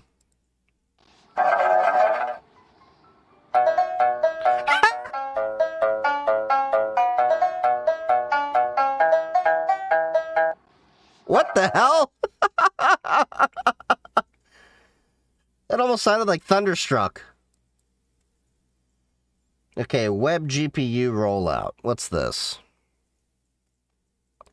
I knew that Steam's biggest competitors were going to be Chrome and Firefox. Wait, what? There's been a major update to the tech that allows games to run inside of web browsers that could revolutionize everything. You're used to browser games looking like this or this, but Web GPU has everything it needs to let the next Cyberpunk play directly in your internet server. Currently, graphics run in your browser using something called WebGL, which can do a lot of the basics, but doesn't have enough direct access to your graphics card to render out super stunning AAA games. WebGPU, however, now has the ability to access the low-level model of the card for things like running textures, shaders, buffers, and much more, giving it access to actually create all of the images in your Brave install directly. Imagine old school RuneScape, but now it's ray trace. This obviously has implications. Why would you want to ray trace old school RuneScape? Outside of just video games too. Websites might soon be able to do more complex things visually than was possible before, and potential vulnerabilities could mean that more of your system is available to be utilized if something goes wrong. Think crypto. That's what I was thinking as well. It doesn't have to install its own program to get your 4060 cranking out the Bitcoin for it. Who knew that?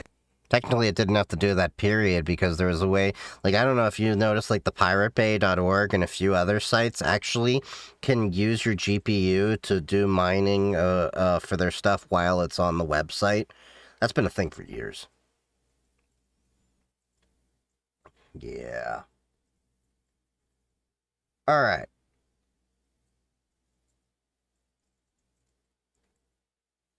Okay. Got a few more shorts here.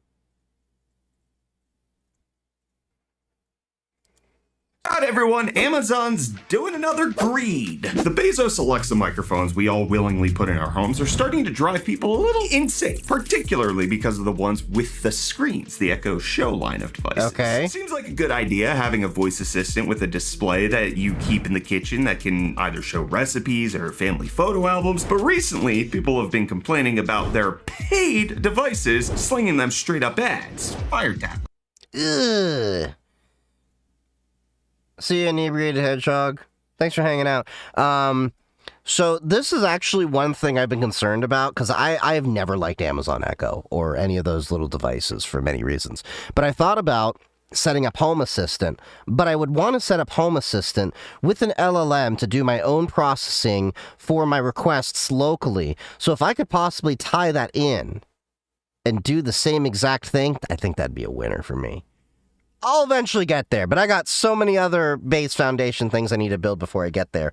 But rest assured, I want to have it set up so eventually I could tie in, hey, I'm gonna name it Jeeves, so I can have it ask Jeeves. Okay, if you're not old enough to get that reference, there was a search engine back in the day that was Ask Jeeves, which later on became Ask.com. So I've wanted to create an AI assistant for myself that I can call Jeeves. And I would like to ask Jeeves to play like AC/DC. Or, you know, do all those fun things people do with Amazon, but have full control over any of it. Set up end-to-end workflows to do all that. I think that'll be fun. I'll have to figure that out, but down the road.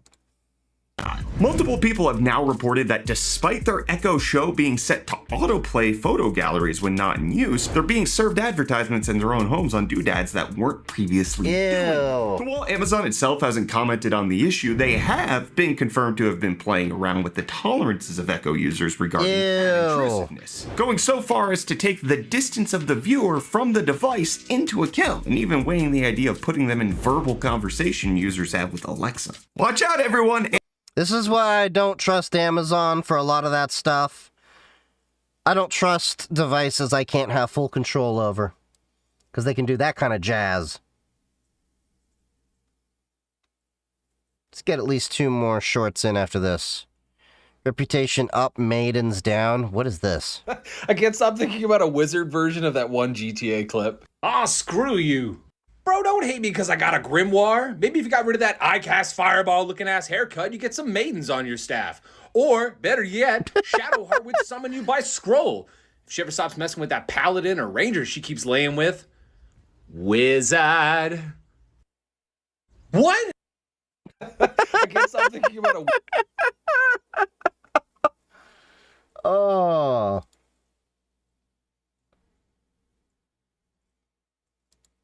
At some point, technology got so obnoxious that we started charging more for literally less capabilities. What might look like a wide doorstop with a keyboard attached is actually a $2,000 US Linux machine specially designed to have zero distractions. It's running on an operating system called Workbench, which is distinctly different from the OS from the 80s.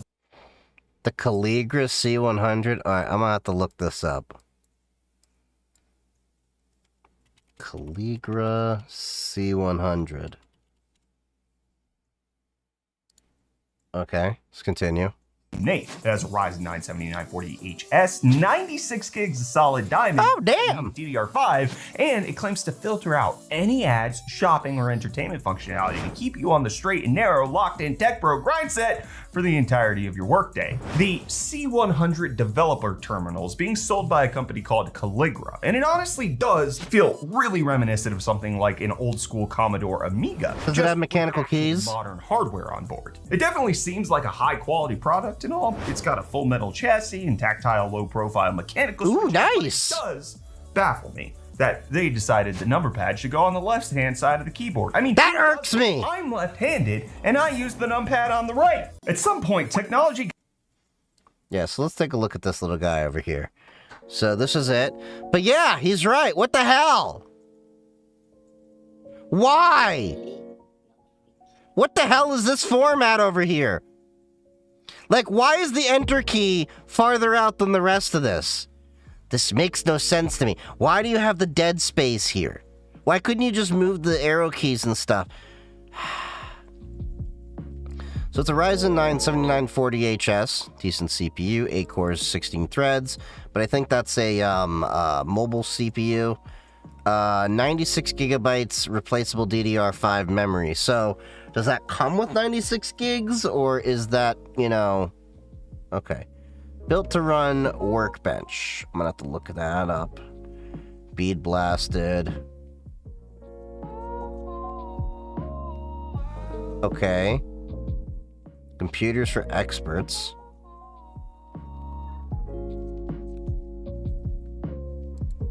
Okay. But where's the GitHub? I don't trust any Linux company that's like, yeah, we're making this OS here. Show me the damn code.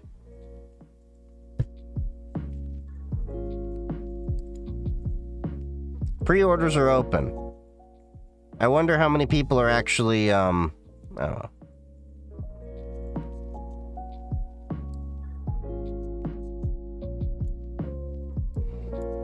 Yeah, I'd need to look more into that. There wasn't that much information. Alright, let's get our last short video of the night. Teams Wi-Fi snitching. Oh, is this about Teams giving you more information about your Wi-Fi to your workplace so that way they can tell if you're actually working from home or stuff like that? If you didn't already have disdain for Microsoft Teams, this new feature. You're gonna hate me, but I actually like Teams better than Slack, especially from a price to cost standpoint. I know some people are gonna be like, Slack is so much. It's $20 per user per license to get the same exact privacy and security features that Microsoft Teams includes on the Office 365 $6 a month plan. That includes email and all of that other stuff too. Like, I have a buddy of mine that finally has realized what I said, and he's gonna literally save thousands for his business by switching to Microsoft Teams and getting away from Slack and Gmail. Don't shoot the messenger. When the Linux guy says, hey, Microsoft is actually better, you should probably take note. That being said, not everything is roses. Because, yeah, anyway. Might just do. Especially as tons of companies are still trying to enforce return to office orders, they're finding a helpful hand in the Skype successor. There's a new Wi-Fi location reporting setting that will update your work location to reflect the network that you're currently using to your team's admins. It'll be off by default, but companies will be able to enable it easily enough, and soon they'll be able to see whether or not you're pretending to be at work or if you're actually doing nothing at the physical company building. But worse than that, it appears that the feature could be even more invasive than just what address are you at, but even more granularly, which internet access point did you connect to? So they might be able to track you down to the conference room, your cubicle, or the dedicated internet router for the toilet room. According to Microsoft's timeline, you have a couple more months of physical anonymity until this feature is rolled out to both Windows and Mac versions of the Teams app. In case you didn't Yep. That does not surprise me, and I would not be surprised if Slack starts rolling out similar features, because I'm pretty sure that's been requested as well. Unfortunately, that's the way this dystopian world is going. Yeah. Lovely. But, anyway, with that being said, we got plenty more videos we're gonna watch tomorrow on stream. I will be back around 7:30 p.m. Eastern Standard Time, possibly a little bit sooner. Make sure, if you haven't already, to follow me on all of my socials. I'm on TikTok, Twitch, YouTube, Kick, Blue Sky, Mastodon, and of course I have the Discord and Matrix servers. The links are in bio for all of you, and if you haven't, consider, subscribing to me and supporting the channel, Patreon, all that jazz. Links are in bio for all of that stuff. And I will see you all tomorrow evening. If you're on Twitch, though, stick around for the raid. But I love all y'all. Stay safe. And as always, happy hacking. And I think next week, if my cable mod cables come in, we'll get back to doing some gaming on Linux. I might be doing that on Christmas Day because, Jewish Christmas is just Chinese food in a movie. So, love you all. Stay safe. Happy hacking. I'll see you all in the Discord and the Matrix. Until tomorrow.